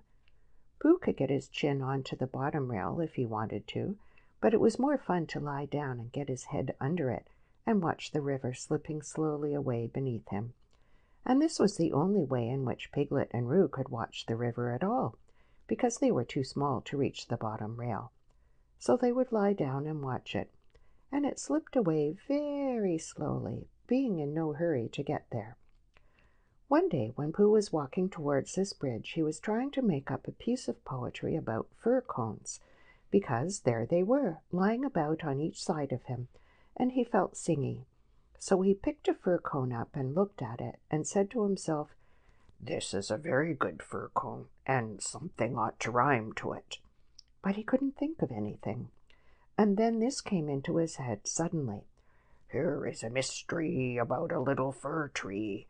Owl says it's his tree, and Kanga says it's her tree." "Which doesn't make sense," said Pooh, "because Kanga doesn't live in a tree." He had just come to the bridge, and not looking where he was going, he tripped over something, and the fir cone jerked out of his paw into the river. "Bother!" said Pooh as it floated slowly under the bridge, and he went back to get another fir cone which had a rhyme to it. But then he thought that he would just look at the river instead, because it was a peaceful sort of day. So he lay down and looked at it, and it slipped slowly away beneath him. And suddenly there was his fir cone slipping away too. "That's funny," said Pooh. "I dropped it on the other side," said Pooh, "and it came out on this side. I wonder if it would do it again." And he went back for some more fir cones. It did. It kept on doing it. Then he dropped two in at once and leaned over the bridge to see which of them would come out first. And one of them did. But as they were both the same size, he didn't know if it was the one which he wanted to win or the other one. So the next time he dropped one big one and one little one, and the big one came out first, which was what he had said it would do. And the little one came out last, which was what he had said it would do. So he had won twice. And when he went home for tea, he had won 36 and lost 28, which meant that he had, well, you take 28 from 36, and that's what he was, instead of the other way round. And that was the beginning of the game called Pooh Sticks, which Pooh invented, and which he and his friends used to play on the edge of the forest. But they played with sticks instead of fir cones because they were easier to mark. Now one day Pooh and Piglet and Rabbit and Roo were all playing Pooh Sticks together. They had dropped their sticks in when Rabbit said "Go!" and then they had hurried across to the other side of the bridge, and now they were all leaning over the edge, waiting to see whose stick would come out first. But it was a long time coming, because the river was very lazy that day, and hardly seemed to mind if it didn't ever get there at all. "I can see mine!" cried Roo. "No, I can't. It's something else. Can you see yours, Piglet? I thought I could see mine, but I couldn't. There it is. No, it isn't. Can you see yours, Pooh?" "No," said Pooh. "I expect my stick stuck," said Roo. "Rabbit, my stick stuck. Is your stick stuck, Piglet?" "They always take longer than you think," said Rabbit. "How long do you think they'll take?" asked Roo. "I can see yours, Piglet," said Pooh suddenly. "Mine's a sort of grayish one," said Piglet, not daring to lean too far over in case he fell in. "Yes, that's what I can see. It's coming over onto my side." Rabbit leaned over further than ever, looking for his, and Roo wriggled up and down, calling out, "Come on, stick, stick, stick, stick!" And Piglet got very excited because his was the only one which had been seen, and that meant that he was winning. "It's coming," said Pooh. "Are you sure it's mine?" squeaked Piglet excitedly. "Yes, because it's gray, a big gray one. Here it comes. A very big gray. Oh, no, it isn't. It's Eeyore." And out floated Eeyore. "Eeyore!" cried everybody. Looking very calm, very dignified, with his legs in the air, came Eeyore from beneath the bridge. "It's Eeyore!" cried Roo, terribly excited.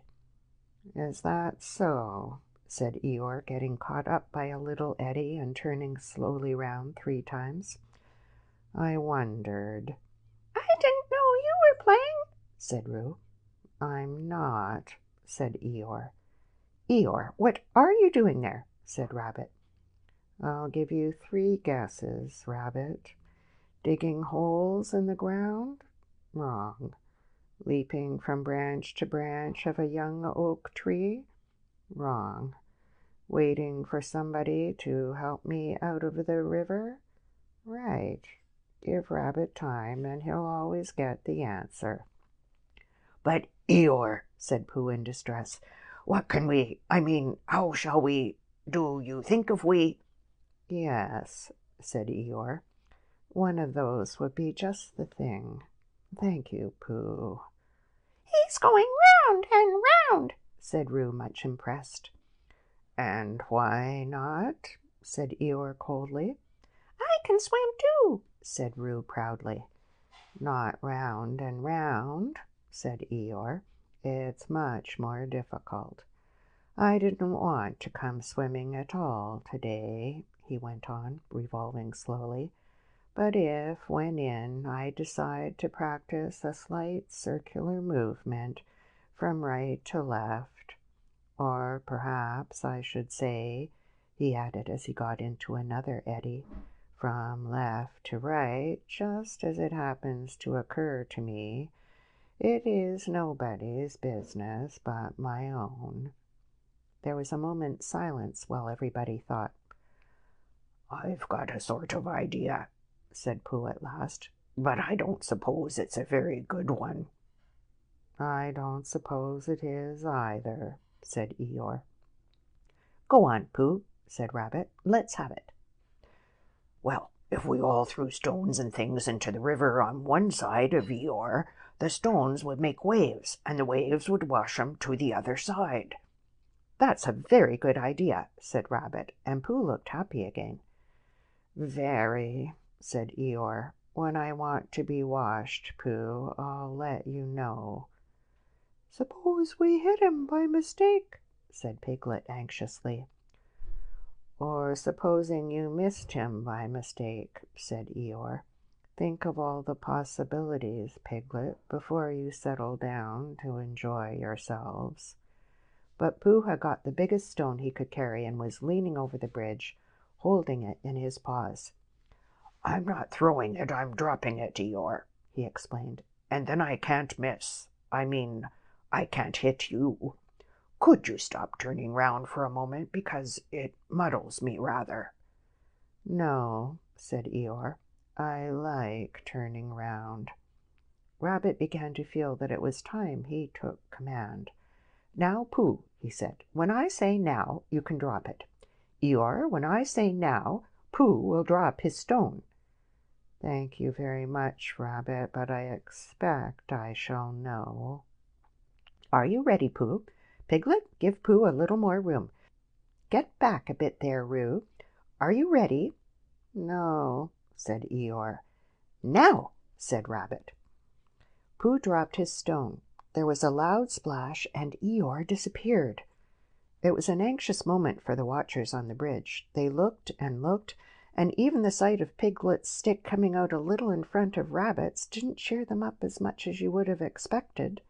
And then, just as Pooh was beginning to think that he must have chosen the wrong stone, or the wrong river, or the wrong day for his idea, something gray showed for a moment by the river bank, and it got slowly bigger and bigger, and at last it was Eeyore coming out. With a shout they rushed off the bridge and pushed and pulled at him, and soon he was standing among them again on dry land. "Oh, Eeyore, you are wet," said Piglet, feeling him. Eeyore shook himself and asked somebody to explain to Piglet what happened when you had been inside a river for quite a long time. "Well done, Pooh," said Rabbit kindly. "That was a good idea of ours." "What was?" said Eeyore. "Hooshing you to the bank like that." "Hooshing me?" said Eeyore in surprise. "Hooshing me? You didn't think I was hooshed, did you? I dived. Pooh dropped a large stone on me, and so as not to be struck heavily on the chest, I dived and swam to the bank." "You didn't really?" whispered Piglet to Pooh so as to comfort him. "I didn't think I did," said Pooh anxiously. "It's just Eeyore," said Piglet. "I thought your idea was a very good idea." Pooh began to feel a little more comfortable, because when you are a bear of very little brain and you think of things, you find sometimes that a thing which seemed very thingish inside you is quite different when it gets out into the open and has other people looking at it. And anyhow, Eeyore was in the river, and now he wasn't, so he hadn't done any harm. "How did you fall in, Eeyore?" asked Rabbit as he dried him with Piglet's handkerchief. "I didn't," said Eeyore. "But how—" "I was bounced," said Eeyore. "Oh!" said Roo excitedly. "Did somebody push you?" "Somebody bounced me. I was just thinking by the side of the river, thinking if any of you know what that means, when I received a loud bounce. Oh, Eeyore, said everybody. Are you sure you didn't slip? Asked Rabbit wisely. Of course I slipped. If you're standing on the slippery bank of a river and somebody bounces you loudly from behind, you slip. What did you think I did? But who did it? Asked Roo. Eeyore didn't answer. I expect it was Tigger, said Piglet nervously. But Eeyore, said Pooh, was it a joke or an accident? I mean, I didn't stop to ask, Pooh. Even at the very bottom of the river, I didn't stop to say to myself, is this a hearty joke, or is it the merest accident? I just floated to the surface and said to myself, it's wet, if you know what I mean. And where was Tigger? Asked Rabbit. Before Eeyore could answer, there was a loud noise behind them, and through the hedge came Tigger himself. Hello, everybody, said Tigger cheerfully. Hello, Tigger, said Roo. Rabbit became very important suddenly. Tigger, he said solemnly, what happened just now? Just when? Said Tigger a little uncomfortably. When you bounced Eeyore into the river. I didn't bounce him. You bounced me, said Eeyore gruffly. I didn't really. I had a cough, and I happened to be behind Eeyore, and I said, Why? Said Rabbit, helping Piglet up and dusting him. It's all right, Piglet. It took me by surprise, said Piglet nervously. That's what I call bouncing, said Eeyore. Taking people by surprise, very unpleasant habit. I don't mind Tigger being in the forest, he went on, because it's a large forest and there's plenty of room to bounce in it. But I don't see why he should come into my little corner of it and bounce there. It isn't as if there was anything very wonderful about my little corner. Of course, for people who like cold, wet, ugly bits, it is something rather special. But otherwise, it's just a corner. And if anybody feels bouncy, I didn't bounce, I coughed, said Tigger crossly. Bouncy or coffee, it's all the same at the bottom of the river. Well, said Rabbit, all I can say is, well, here's Christopher Robin, so he can say it. Christopher Robin came down from the forest to the bridge, feeling all sunny and careless, and just as if twice 19 didn't matter a bit, as it didn't on such a happy afternoon, and he thought that if he stood on the bottom rail of the bridge and leant over and watched the river slipping slowly away beneath him, then he would suddenly know everything that there was to be known, and he would be able to tell Pooh, who wasn't quite sure about some of it. But when he got to the bridge and saw all the animals there, then he knew that it wasn't that kind of afternoon, but the other kind when you wanted to do something. It's like this, Christopher Robin, began Rabbit. Tigger— No, I didn't, said Tigger. Well, anyhow, there I was, said Eeyore. But I don't think he meant to, said Pooh. He just is bouncy, said Piglet, and he can't help it. Try bouncing me, Tigger, said Roo eagerly. Eeyore, Tigger's going to try me.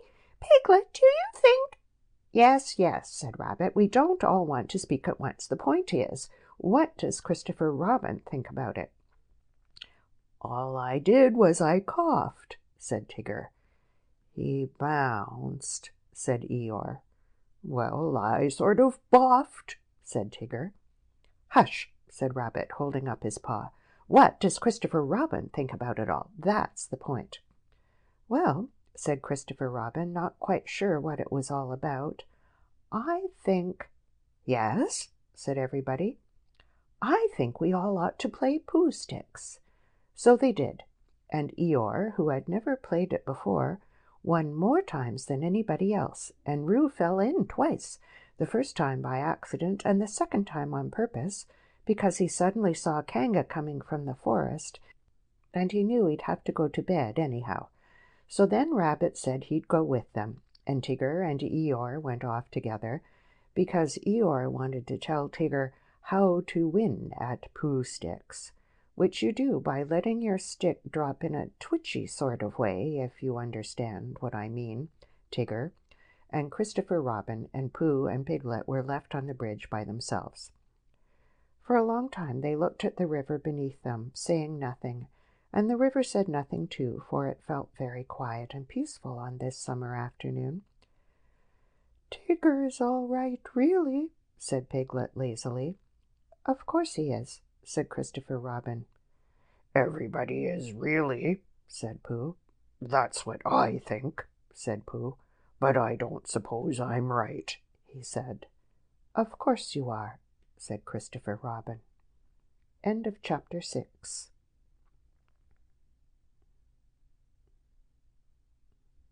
One day Rabbit and Piglet were sitting outside Pooh's front door, listening to Rabbit, and Pooh was sitting with them.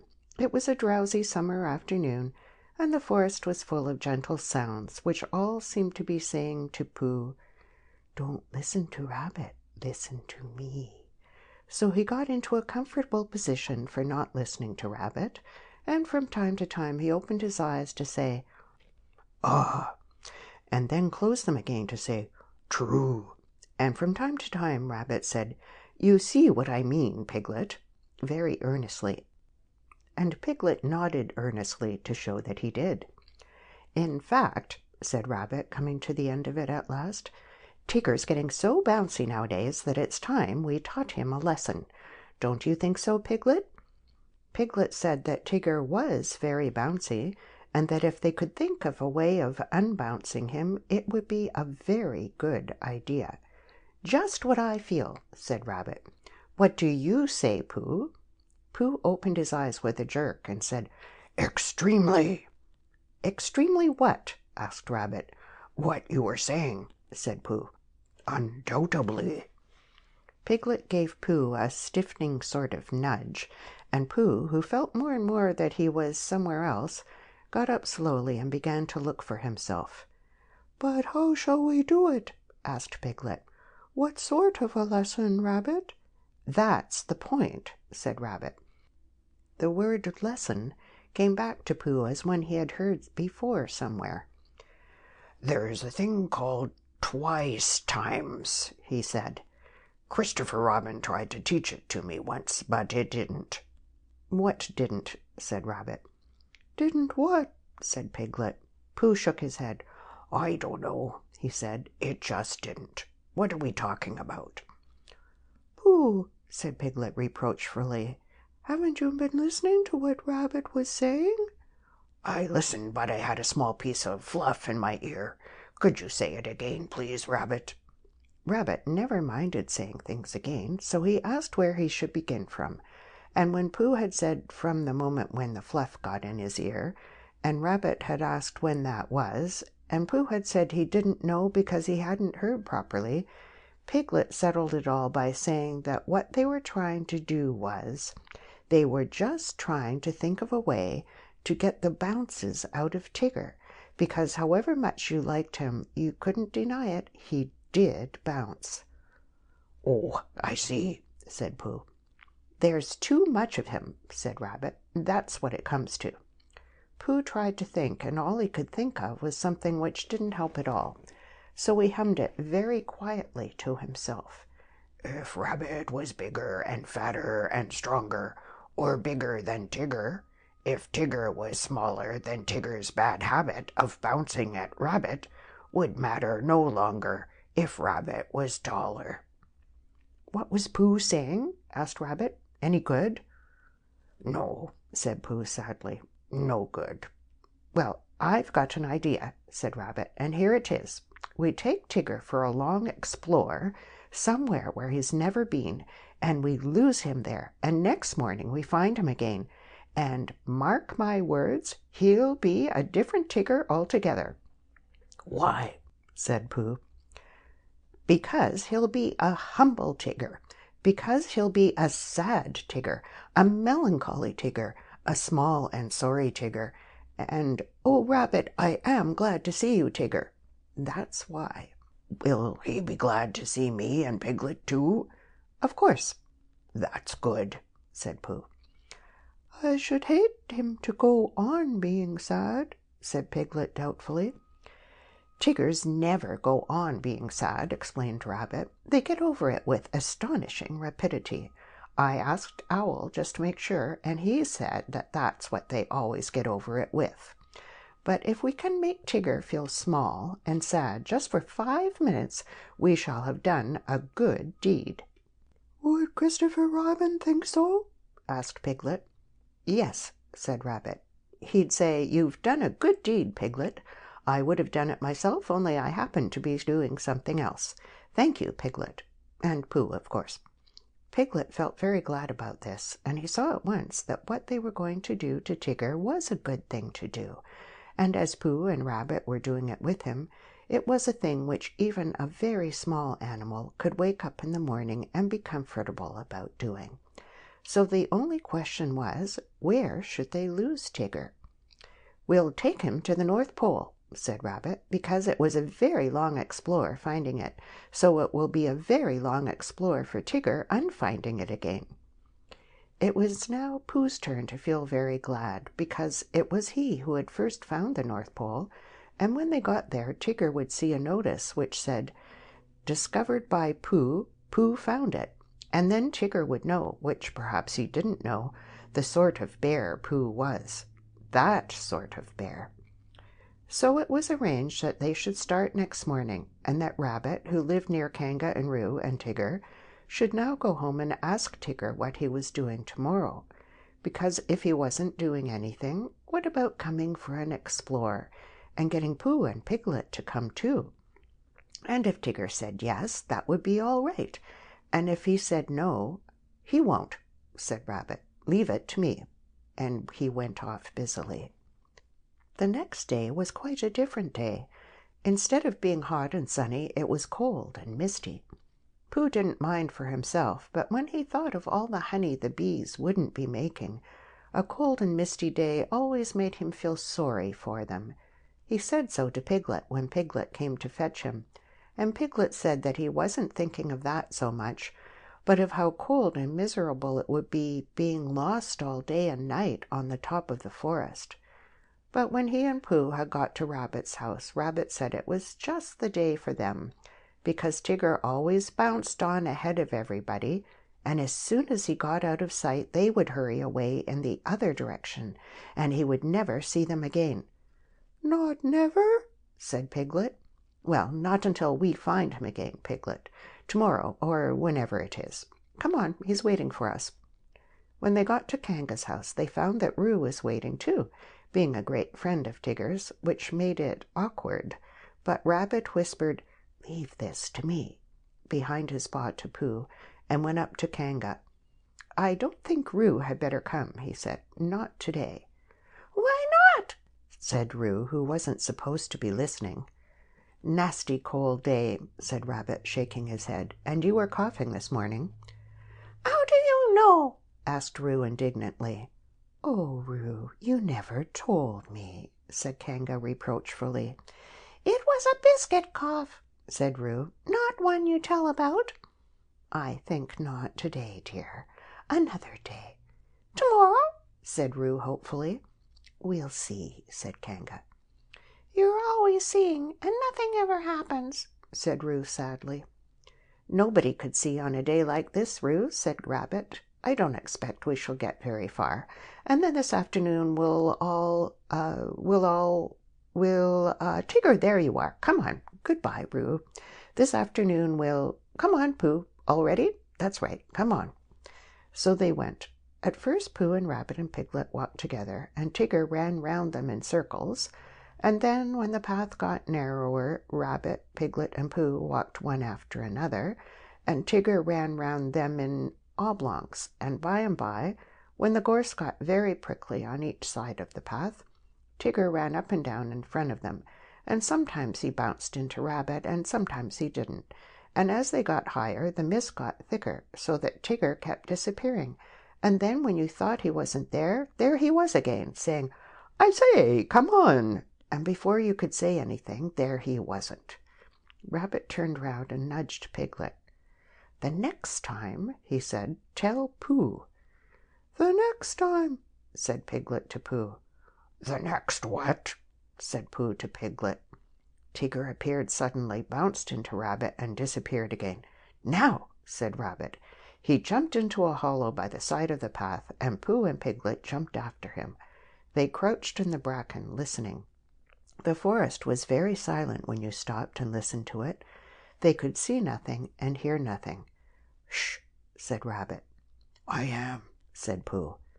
There was a pattering noise, then silence again. "Hello!" said Tigger, and he sounded so close suddenly that Piglet would have jumped if Pooh hadn't accidentally been sitting on most of him. "Where are you?" called Tigger. Rabbit nudged Pooh, and Pooh looked about for Piglet to nudge, but couldn't find him, and Piglet went on breathing wet bracken as quietly as he could, and felt very brave and excited. "That's funny," said Tigger. There was a moment's silence, and then they heard him pattering off again.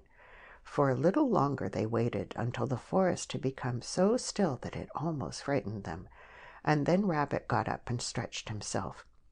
"Well," he whispered proudly, "there we are, just as I said." "I've been thinking," said Pooh, "and I think—" "No," said Rabbit, "don't. Run. Come on." And they all hurried off, Rabbit leading the way. "Now," said Rabbit, after they had gone a little way, "we can talk.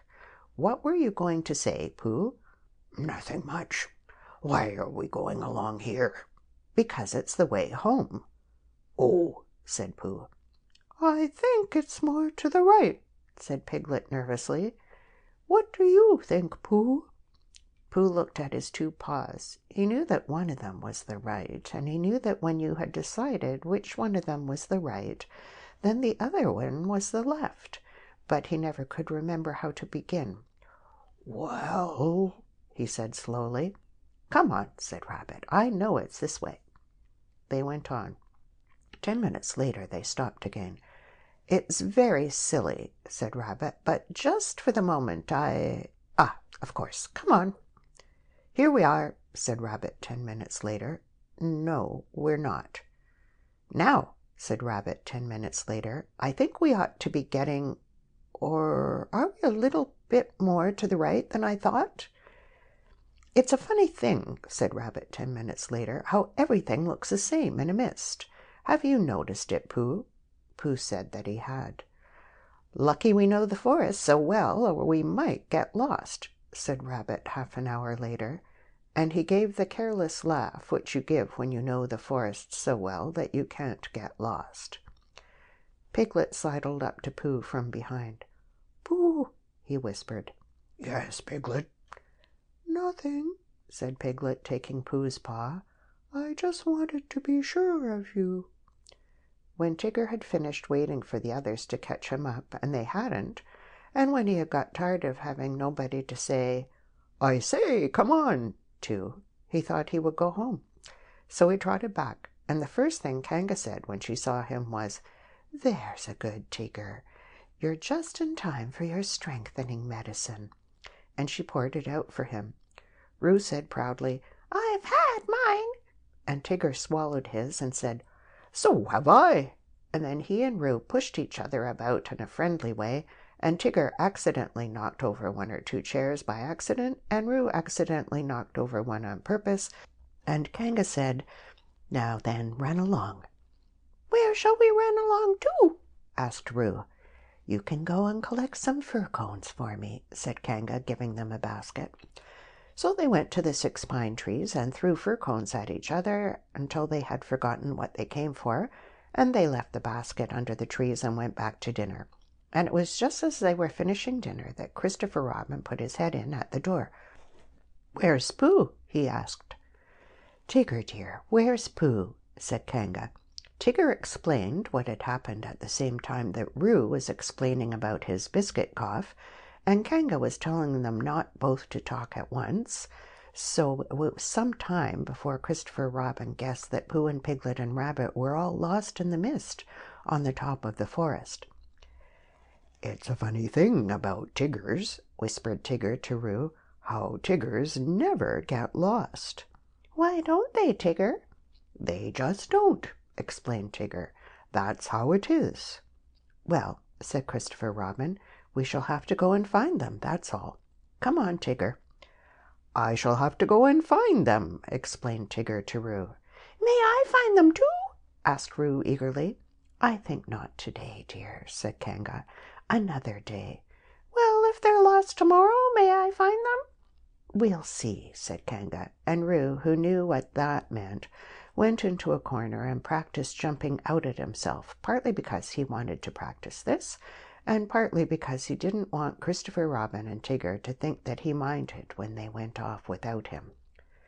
"The fact is," said Rabbit, "we've missed our way somehow." They were having a rest in a small sand pit on the top of the forest. Pooh was getting rather tired of that sand pit and suspected it of following them about, because whichever direction they started in, that thing. Halfway between Pooh's house and Piglet's house was a thoughtful spot where they met sometimes when they had decided to go and see each other, and as it was warm and out of the wind, they would sit down there for a little and wonder what they would do now that they had seen each other. One day, when they had decided not to do anything, Pooh made up a verse about it, so that everybody should know what the place was for. "This warm and sunny spot belongs to Pooh, and here he wonders what he's going to do. Oh, bother, I forgot. It's Piglet's too." Now, one autumn morning, when the wind had blown all the leaves off the trees in the night, and was trying to blow the branches off, Pooh and Piglet were sitting in the thoughtful spot and wondering. "What I think," said Pooh, "is I think we'll go to Pooh Corner and see Eeyore, because perhaps his house has been blown down, and perhaps he'd like us to build it again." "What I think," said Piglet, "is I think we'll go and see Christopher Robin, only he won't be there, so we can't." "Let's go and see everybody," said Pooh, "because when you've been walking in the wind for miles and you suddenly go into somebody's house and he says, 'Hello, Pooh, you're just in time for a little smackerel of something,' and you are, then it's what I call a friendly day." Piglet thought that they ought to have a reason for going to see everybody, like looking for Small, or organizing an expedition, if Pooh could think of something. Pooh could. "We'll go because it's a Thursday," he said, "and we'll go to wish everybody a very happy Thursday. Come on, Piglet." They got up, and when Piglet had sat down again because he didn't know the wind was so strong, and had been helped up by Pooh, they started off. They went to Pooh's house first, and luckily Pooh was at home just as they got there, so he asked them in, and they had some, and then they went on to Kanga's house, holding on to each other and shouting, "Isn't it?" and "What?" and "I can't hear." by the time they got to Kanga's house, they were just so buffeted that they stayed to lunch. Just at first it seemed rather cold outside afterwards, so they pushed on to Rabbit's as quickly as they could. "We've come to wish you a very happy Thursday," said Pooh when he had gone in and out once or twice, just to make sure that he could get out again. "Why, what's going to happen on Thursday?" asked Rabbit. And when Pooh had explained, and Rabbit, whose life was made up of important things, said, "Oh, I thought you'd really come about something," they sat down for a little, and by Pooh and Piglet went on again. The wind was behind them now, so they didn't have to shout. "Rabbit's clever," said Pooh thoughtfully. "Yes," said Piglet. "Rabbit's clever." "And he has brain." "Yes," said Piglet. "Rabbit has brain." There was a long silence. "I suppose," said Pooh, "that's why he never understands anything." Christopher Robin was at home by this time because it was the afternoon, and he was so glad to see them that they stayed there until very nearly tea time, and then they had a very nearly tea, which is one you forget about afterwards, and hurried on to Pooh Corner so as to see Eeyore before it was too late to have a proper tea with Owl. "Hello, Eeyore," they called out cheerfully. "Ah," said Eeyore, "lost your way?" "We just came to see you," said Piglet, "and to see how your house was. Look, Pooh, it's still standing." "I know," said Eeyore. "Very odd. Somebody ought to have come down and pushed it over." "We wondered whether the wind would blow it down," said Pooh. "Ah, that's why nobody's bothered, I suppose. I thought perhaps they'd forgotten." "Well, we're very glad to see you, Eeyore. And now we're going on to see Owl." "That's right. You'll like Owl. He flew past a day or two ago and noticed me. He didn't actually say anything, mind you, but he knew it was me. Very friendly of him, I thought. Encouraging." Pooh and Piglet shuffled about a little and said, "Well, goodbye, Eeyore," as lingeringly as they could, but they had a long way to go and wanted to be getting on.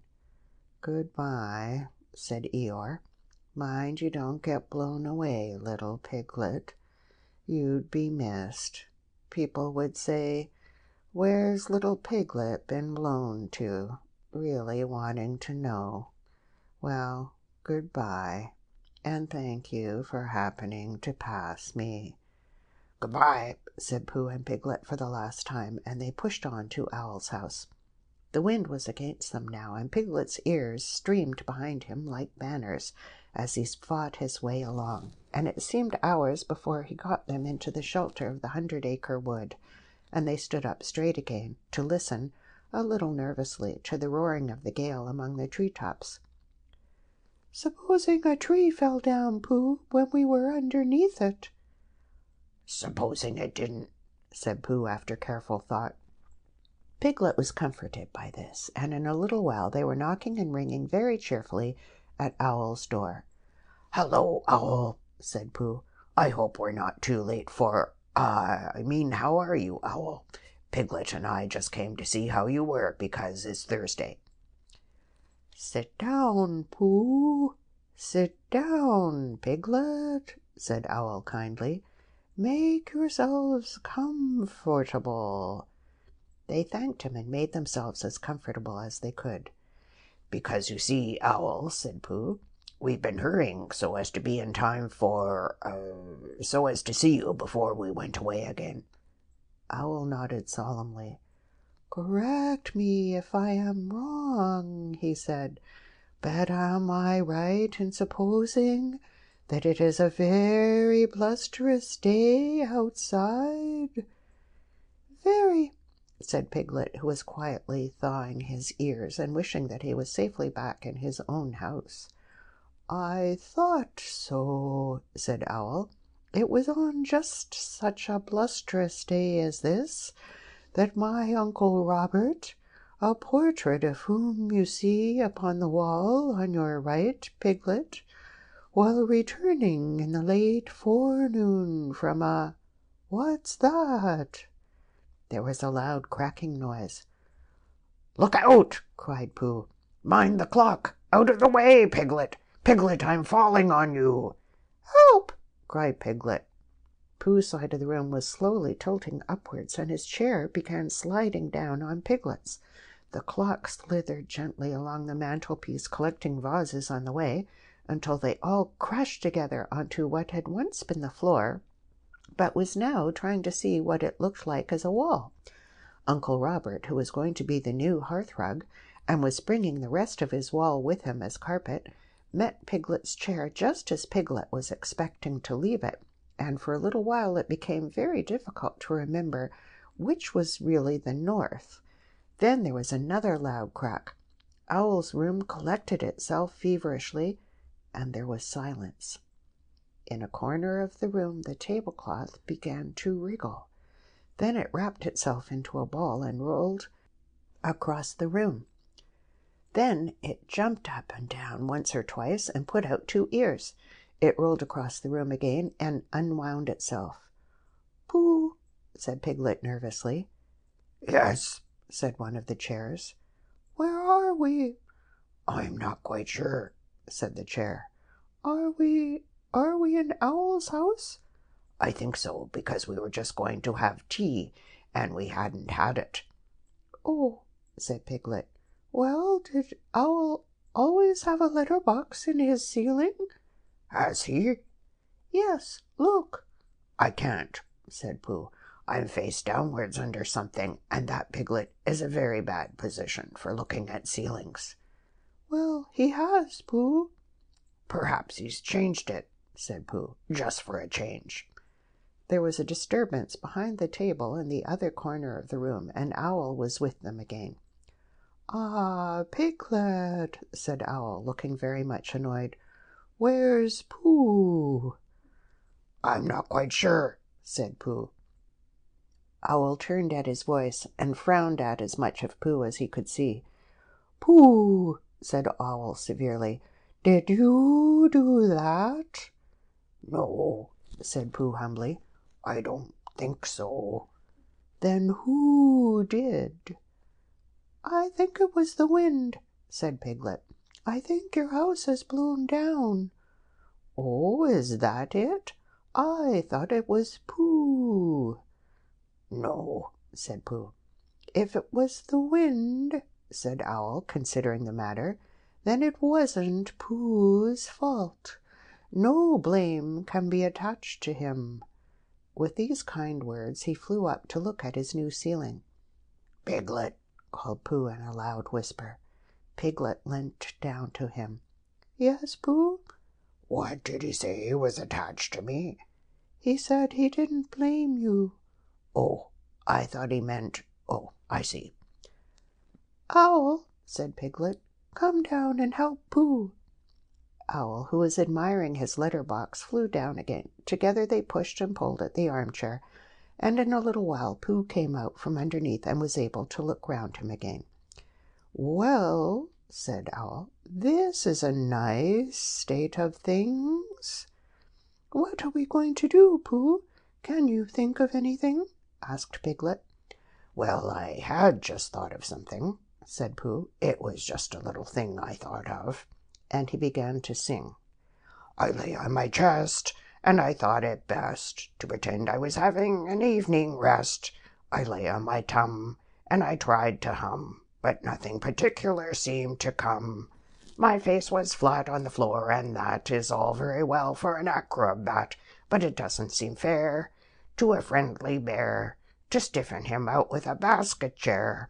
And a sort of squoze which grows and grows is not too nice for his poor old nose, and a sort of squitch is much too much for his neck and his mouth and his ears and such. That was all, said Pooh. Owl coughed in an unadmiring sort of way, and said that if Pooh was sure that was all, they could now give their minds to the problem of escape.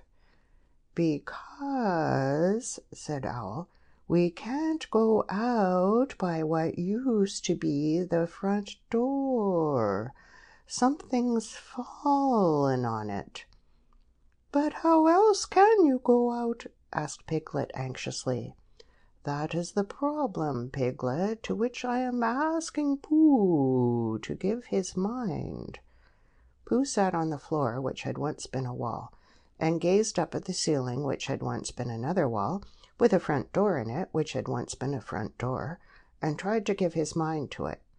Could you fly up to the letter box with Piglet on your back? He asked. No, said Piglet quickly. He couldn't. Owl explained about the necessary dorsal muscles. He had explained this to Pooh and Christopher Robin once before, and had been waiting ever since for a chance to do it again, because it is a thing which you can easily explain twice before anybody knows what you are talking about. Because you see, Owl, if we could get Piglet into the letter box, he might squeeze through the place where the letters come, and climb down the tree and run for help. Piglet said hurriedly that he had been getting bigger lately and couldn't possibly, much as he would like to, and Owl said that he had had his letter box made bigger lately in case he got bigger letters, so perhaps Piglet might, and Piglet said, But you said the necessary you-know-whats wouldn't. And Owl said, "No, they won't, so it's no good thinking about it." And Piglet said, "Then we better think of something else," and began to at once.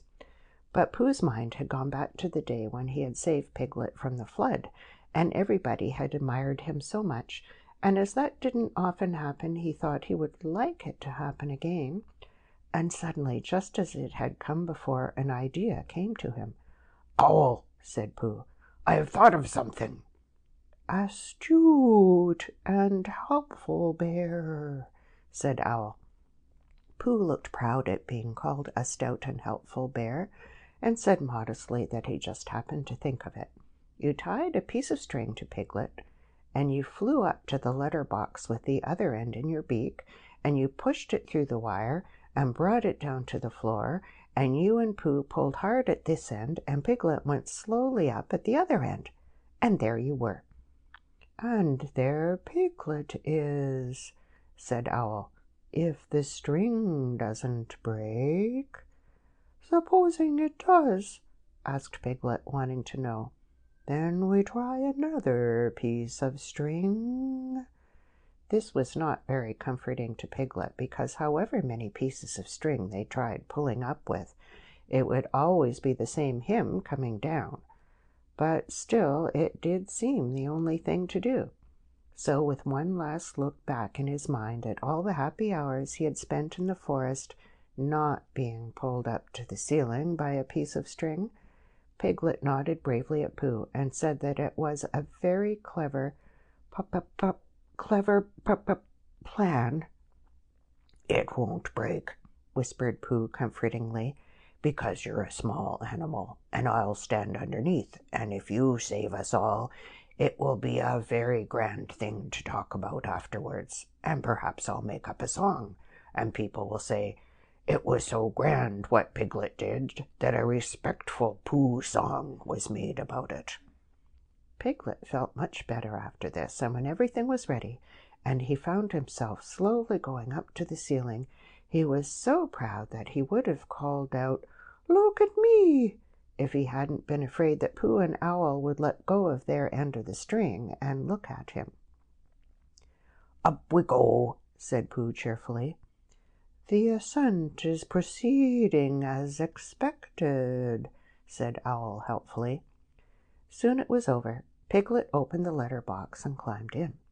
Then, having untied himself, he began to squeeze into the slit, through which in the old days, when front doors were front doors, many an unexpected letter that Owl had written to himself had come slipping. He squeezed and he squoze, and then with one last squooze he was out. Happy and excited, he turned round to squeak a last message to the prisoners. "It's all right," he called through the letter box. "Your tree is blown right over, Owl, and there's a branch across the door, but Christopher Robin and I can move it, and we'll bring a rope for Pooh, and I'll go and tell him now, and I can climb down quite easily. I mean, it's dangerous, but I can do it all right, and Christopher Robin and I will be back in about half an hour. Goodbye, Pooh." And without waiting to hear Pooh's answering, "Goodbye, and thank you, Piglet," he was off. "Half an hour," said Owl, settling himself comfortably. "That will just give me time to finish that story I was telling you about my Uncle Robert, a portrait of whom you see underneath you. Now let me see, where was I? Oh, yes, it was on just such a blusterous day as this that my Uncle Robert—" Pooh closed his eyes. End of chapter 8. Pooh had wandered into the 100-acre wood and was standing in front of what had once been Owl's house. It didn't look at all like a house now. It looked like a tree which had been blown down. And as soon as a house looks like that, it is time you tried to find another one. Pooh had had a mysterious message underneath his front door that morning, saying, "I am searching for a new house for Owl, so had you, Rabbit." and while he was wondering what it meant, Rabbit had come in and read it for him. "I'm leaving one for all the others," said Rabbit, "and telling them what it means, and they'll all search too. I'm in a hurry. Goodbye." And he had run off. Pooh followed slowly. He had something better to do than to find a new house for Owl. He had to make up a Pooh song about the old one, because he had promised Piglet days and days ago that he would. And whenever he and Piglet had met since, Piglet didn't actually say anything, but you knew at once why he didn't. And if anybody mentioned hums, or trees, or string, or storms in the night, Piglet's nose went all pink at the tip, and he talked about something quite different in a hurried sort of way. "But it isn't easy," said Pooh to himself as he looked at what had once been Owl's house. "Because poetry and hums aren't things which you get, they're things which get you. And all you can do is go where they can find you." He waited hopefully. "Well," said Pooh after a long wait, "I shall begin 'Here lies a tree,' because it does, and then I'll see what happens." This is what happened. "Here lies a tree which Owl, a bird, was fond of when it stood on end, and Owl was talking to a friend, called me, in case you hadn't heard, when something occurred. For lo, the wind was blusterous, and flattened out his favourite tree, and things looked bad for him and we. Looked bad, I mean, for he and us. I've never known them wuss. Then Piglet thought a thing. 'Courage,' he said, 'there's always hope. I want a thinnish piece of rope, or if there isn't any, bring a thickish piece of string.' So to the letter box he rose, while Pooh and Owl said 'Oh!' and 'Hum!' and where the letters always come, called letters only, Piglet squoze his head and then his toes. Oh, gallant Piglet! Piglet! Oh! Did Piglet tremble? Did he blinch? No, no, he struggled inch by inch through letters only, as I know, because I saw him go. He ran, and then he stood and shouted, 'Help!' for Owl, a bird, and Pooh, a bear, until he heard the others coming through the wood as quickly as they could. 'Help, help, and rescue!' Piglet cried, and showed the others where to go. 'Sing ho for Piglet! Piglet, ho!' And soon the door was opened wide, and we were both outside. 'Sing ho for Piglet, ho! Ho!' So there it is," said Pooh when he had sung this to himself 3 times. "It's come different from what I thought it would, but it's come. Now I must go and sing it to Piglet. I am searching for a new house for Owl, so had you, Rabbit." "What's all this?" said Eeyore. Rabbit explained. "What's the matter with his old house?" asked Eeyore. Rabbit explained. "Nobody tells me," said Eeyore. "Nobody keeps me informed. I make it 17 days come Friday since anybody spoke to me." "It certainly isn't 17 days come Friday," explained Eeyore. "And today's Saturday," said Rabbit, "so that would make it 11 days, and I was here myself a week ago." "Not conversing," said Eeyore. "Not first one and then the other. You said hello and flashed past. I saw your tail in the distance as I was meditating my reply. I had thought of saying, 'What?' but of course it was then too late." "Well, I was in a hurry." "No give and take," Eeyore went on. "No exchange of thought. Hello. What? I mean, it gets you nowhere, particularly if the other person's tail is only just in sight for the second half of the conversation." "It's your fault, Eeyore. You've never been to see any of us. You just stay here in this one corner of the forest waiting for the others to come to you. Why don't you go to them sometimes?" Eeyore was silent for a little while, thinking. "There may be something in what you say, Rabbit," he said at last. "I must move about more. I must come and go." "That's right, Eeyore. Drop in on any of us at any time when you feel like it." "Thank you, Rabbit. And if anybody says in a loud voice, 'Bother, it's Eeyore,' I can drop out again."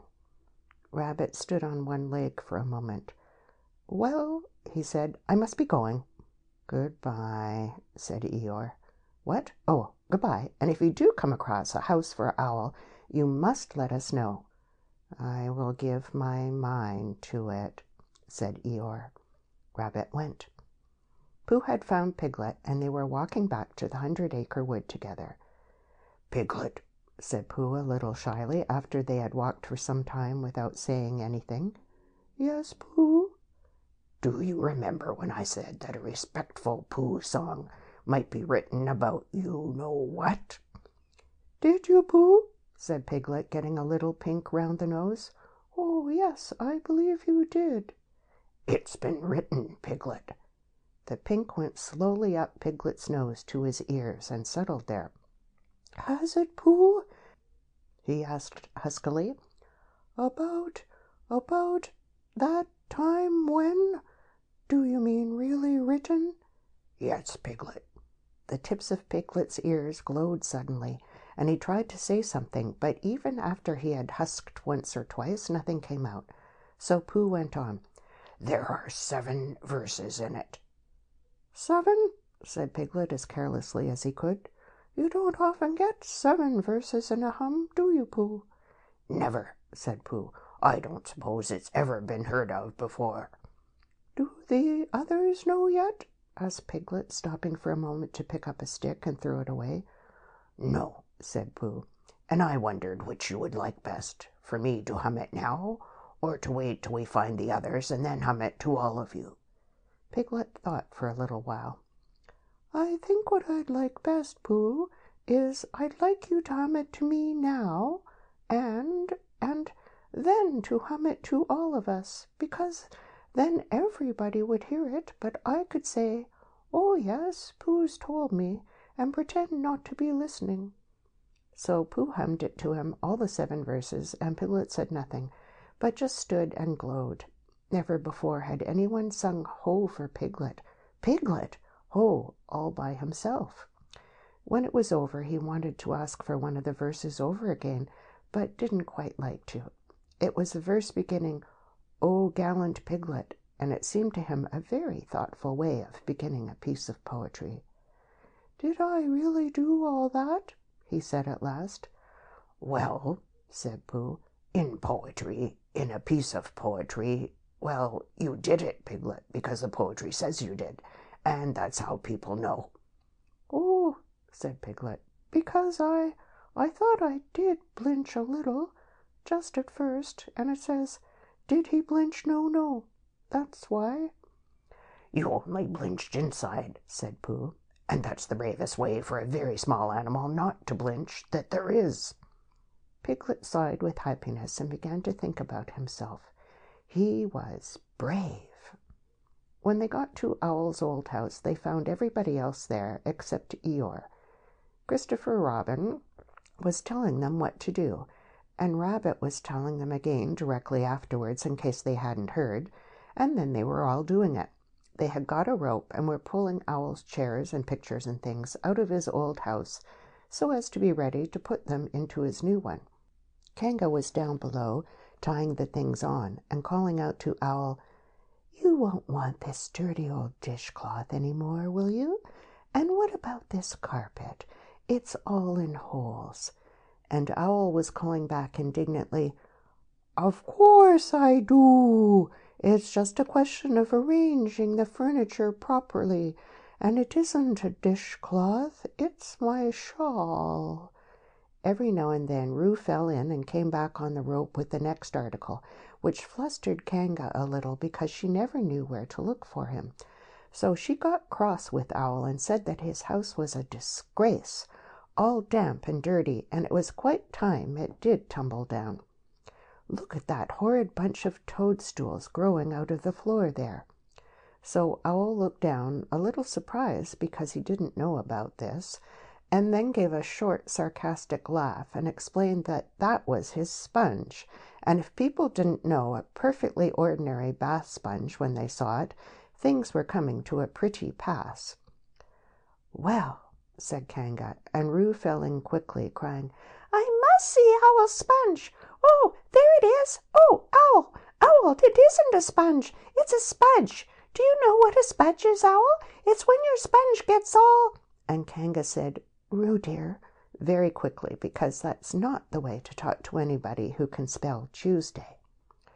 But they were all quite happy when Pooh and Piglet came along, and they stopped working in order to have a little rest and listen to Pooh's new song. So then they all told Pooh how good it was, and Piglet said carelessly, "It is good, isn't it? I mean as a song." "And what about the new house?" asked Pooh. "Have you found it, Owl?" "He's found a name for it," said Christopher Robin, lazily nibbling at a piece of grass, "so now all he wants is the house." "I am calling it this," said Owl importantly, and he showed them what he had been making. It was a square piece of board with the name of the house painted on it, the Wallery. It was at this exciting moment that something came through the trees and bumped into Owl. The board fell to the ground, and Piglet and Roo bent over it eagerly. "Oh, it's you," said Owl crossly. "Hello, Eeyore," said Rabbit. "There you are. Where have you been?" Eeyore took no notice of them. "Good morning, Christopher Robin," he said, brushing away Roo and Piglet and sitting down on the Wallery. "Are we alone?" "Yes," said Christopher Robin, smiling to himself. "I have been told the news has worked through to my corner of the forest, the damp bit down on the right which nobody wants, that a certain person is looking for a house. I have found one for him." "Ah, well done," said Rabbit kindly. Eeyore looked round slowly at him and then turned back to Christopher Robin. "We have been joined by something," he said in a loud whisper. "But no matter, we can leave it behind. If you will come with me, Christopher Robin, I will show you the house." Christopher Robin jumped up. "Come on, Pooh," he said. "Come on, Tigger," cried Roo. "Shall we go, Owl?" said Rabbit. "Wait a moment," said Owl, picking up his notice board, which had just come into sight again. Eeyore waved them back. "Christopher Robin and I are going for a short walk," he said. "Not a jostle. If he likes to bring Pooh and Piglet with him, I shall be glad of their company, but one must be able to breathe." "That's all right," said Rabbit, rather glad to be left in charge of something. "We'll go on getting the things out. Now then, Tigger, where's that rope? What's the matter, Owl?"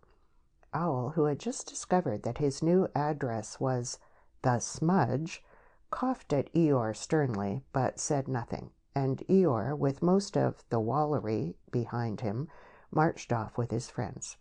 So in a little while they came to the house which Eeyore had found, and for some minutes before they came to it, Piglet was nudging Pooh, and Pooh was nudging Piglet, and they were saying, "It is," and "It can't be," and "It is really," to each other. And when they got there, it really was. "There," said Eeyore proudly, stopping them outside Piglet's house. "And the name on it and everything." "Oh!" cried Christopher Robin, wondering whether to laugh or what. "Just the house for Owl. Don't you think so, little Piglet?" And then Piglet did a noble thing, and he did it in a sort of dream, while he was thinking of all the wonderful words Pooh had hummed about him. "Yes, it's just the house for Owl," he said grandly, "and I hope he'll be very happy in it." And then he gulped twice, because he had been very happy in it himself. "What do you think, Christopher Robin?" asked Eeyore a little anxiously, feeling that something wasn't quite right. Christopher Robin had a question to ask first, and he was wondering how to ask it. "Well," he said at last, "it's a very nice house, and if your own house is blown down, you must go somewhere else, mustn't you, Piglet? What would you do if your house was blown down?" Before Piglet could think, Pooh answered for him. "He'd come and live with me," said Pooh. "Wouldn't you, Piglet?" Piglet squeezed his paw. "Thank you, Pooh," he said. "I should love to." End of chapter 9.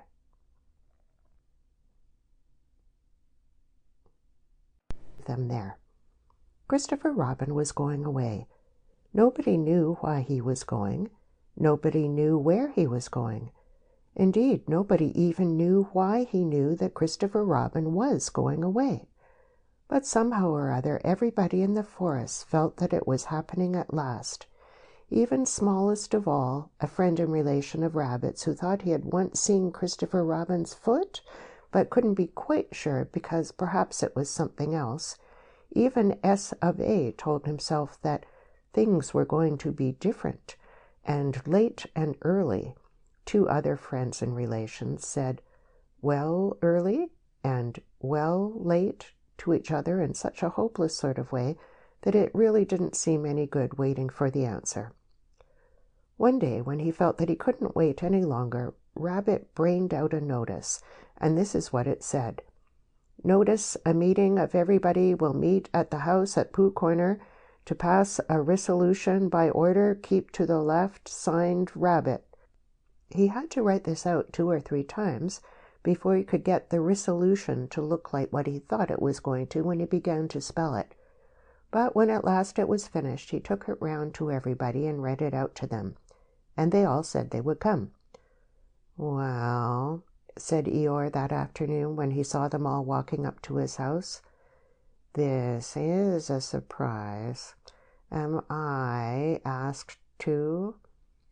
"Don't mind, Eeyore," whispered Rabbit to Pooh. "I told him all about it this morning." Everybody said, "How do you do?" to Eeyore, and Eeyore said that he didn't, not to notice, and then they sat down, and as soon as they were all sitting down, Rabbit stood up again. "We all know why we're here," he said, "but I have asked my friend Eeyore—" "That's me," said Eeyore. "Grand. I have asked him to propose a resolution." And he sat down again. "Now then, Eeyore," he said. "Don't bustle me," said Eeyore, getting up slowly. "Don't now then me." He took a piece of paper from behind his ear and unfolded it. "Nobody knows anything about this," he went on. "This is a surprise." He coughed in an important way and began again. "Whatnots and etceteras before I begin, or perhaps I should say before I end. I have a piece of poetry to read to you. Hitherto,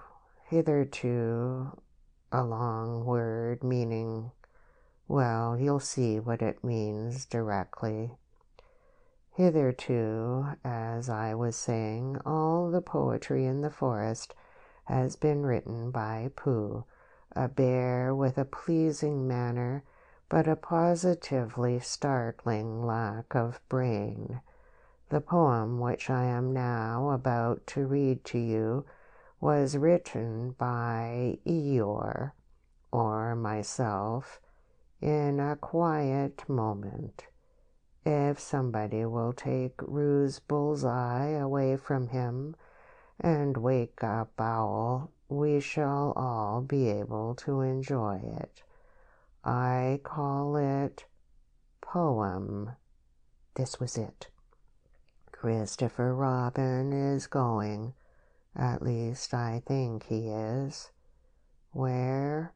Nobody knows. But he is going. I mean, he goes, to rhyme with nose. do we care to rhyme with where? We do, very much. I haven't got a rhyme for that is in the second line yet. Bother. No, I haven't got a rhyme for bother. Bother. Those two bothers will have to rhyme with each other. Bother. The fact is, this is more difficult than I thought. I ought, very good indeed, I ought to begin again, but it is easier to stop. Christopher Robin, goodbye. Good, and all your friends, all your friend, send. Very awkward this, it keeps going wrong. Well, anyhow, we send our love. End. If anybody wants to clap, said Eeyore when he had read this, now is the time to do it. They all clapped. Thank you, said Eeyore. Unexpected and gratifying, if a little lacking in smack. It's much better than mine, said Pooh admiringly, and he really thought it was. Well, explained Eeyore modestly, it was meant to be. The resolution, said Rabbit, is that we all sign it and take it to Christopher Robin. So it was signed Pooh, Piglet, Wall, Eeyore, Rabbit, Kanga, Blot, Smudge, and they all went off to Christopher Robin's house with it. "Hello, everybody," said Christopher Robin. "Hello, Pooh." They all said hello and felt awkward and unhappy suddenly, because it was a sort of goodbye they were saying, and they didn't want to think about it. So they stood around and waited for somebody else to speak, and they nudged each other and said, "Go on," and gradually Eeyore was nudged to the front, and the others crowded behind him.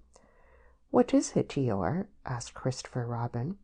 Eeyore swished his tail from side to side so as to encourage himself, and began.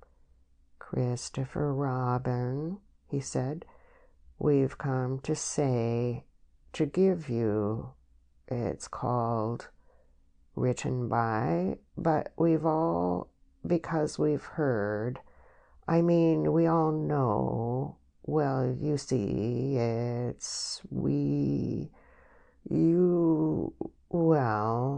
that, to put it as shortly as possible, is what it is."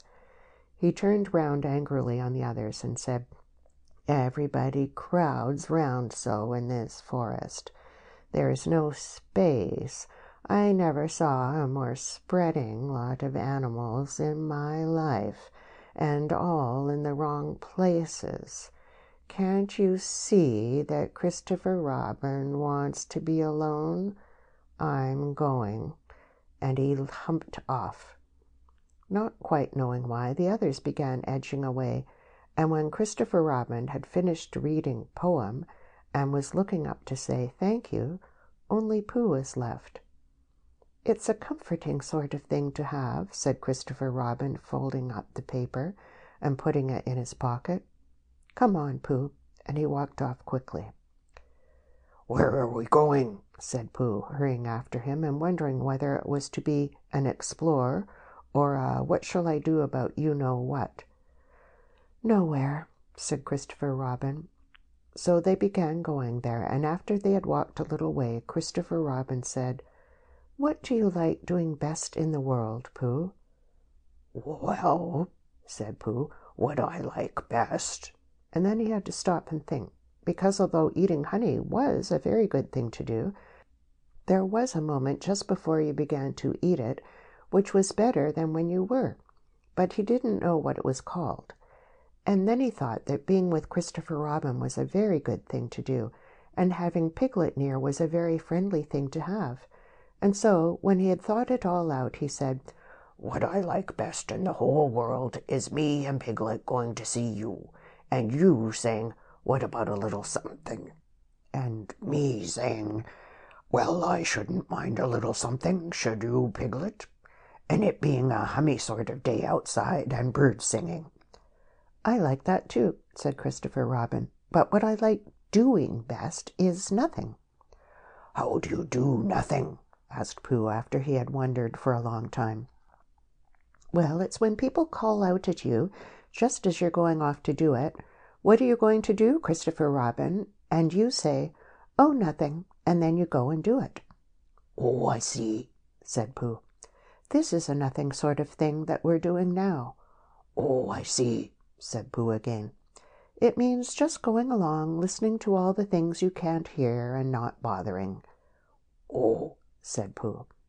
They walked on, thinking of this and that, and by they came to an enchanted place on the very top of the forest called Galleon's Lap, which is 60-something trees in a circle, and Christopher Robin knew that it was enchanted because nobody had ever been able to count whether it was 63 or 64, not even when he tied a piece of string round each tree after he had counted it. Being enchanted, its floor was not like the floor of the forest, gorse and bracken and heather, but close-set grass, quiet and smooth and green. It was the only place in the forest where you could sit down carelessly without getting up again almost at once and looking for somewhere else. Sitting there, they could see the whole world spread out until it reached the sky, and whatever there was all the world over was with them in Galleon's Lap. Suddenly Christopher Robin began to tell Pooh about some of the things. People called kings and queens, and something called factors, and a place called Europe, and an island in the middle of the sea where no ships came, and how you make a suction pump if you want to, and when knights were knighted, and what comes from Brazil. And Pooh, his back against one of the 60-something trees, and his paws folded in front of him, said, "Oh," and "I didn't know," and thought how wonderful it would be to have a real brain which could tell you things. And by Christopher Robin came to an end of the things and was silent, and he sat there looking out over the world and wishing it wouldn't stop. But Pooh was thinking too, and he said suddenly to Christopher Robin, "Is it a very grand thing to be an afternoon, what you said?" "A what?" said Christopher Robin lazily as he listened to something else. "On a horse," explained Pooh. "A knight?" "Oh, was that it?" said Pooh. "I thought it was Is it as grand as a king, and factors, and all the other things you said?" "Well, it's not as grand as a king," said Christopher Robin, and then, as Pooh seemed disappointed, he added quickly, "but it's grander than factors." "Could a bear be one?" "Of course he could," said Christopher Robin. "I'll make you one." And he took a stick and touched Pooh on the shoulder and said, "Rise, Sir Pooh de Bear, most faithful of all my knights." So Pooh rose and sat down and said, "Thank you," which is the proper thing to say when you have been made a knight, and he went into a dream again, in which he and Sir Pomp and Sir Brazil and Factors lived together with a horse, and were faithful knights, all except Factors, who looked after the horse, to good King Christopher Robin. And every now and then he shook his head and said to himself, "I'm not getting it right." Then he began to think of all the things Christopher Robin would want to tell him when he came back from wherever he was going to, and how muddling it would be for a bear of very little brain to try and get them right in his mind. "So perhaps," he said sadly to himself, "Christopher Robin won't tell me any more." And he wondered if being a faithful knight meant that you just went on being faithful without being told things. Then, suddenly again, Christopher Robin, who was still looking at the world, with his chin in his hands, called out, "Pooh!" "Yes," said Pooh. When Pooh?" "Yes, Christopher Robin." "I'm not going to do nothing any more." "Never again?" "Well, not so much. They don't let you." Pooh waited for him to go on, but he was silent again. Yes, Christopher Robin, said Pooh helpfully. Pooh, when I'm not doing nothing, will you come up here sometimes? Just me? Yes, Pooh. Will you be here too? Yes, Pooh, I will be really. I promise I will be, Pooh. That's good, said Pooh. Pooh, promise you won't forget about me, ever. Not even when I'm 100. Pooh thought for a little. How old shall I be then? 99. Pooh nodded. I promise, he said. Still with his eyes on the world, Christopher Robin put out a hand and felt for Pooh's paw. Pooh, said Christopher Robin earnestly, if I'm not quite... He stopped and tried again. Pooh, whatever happens, you will understand, won't you? Understand what? Oh, nothing. He laughed and jumped to his feet. Come on. Where? said Pooh. Anywhere, said Christopher Robin. So they went off together. But wherever they go, and whatever happens to them on the way, in that enchanted place on the top of the forest, a little boy and his bear will always be playing. End of chapter 10. End of The House at Pooh Corner.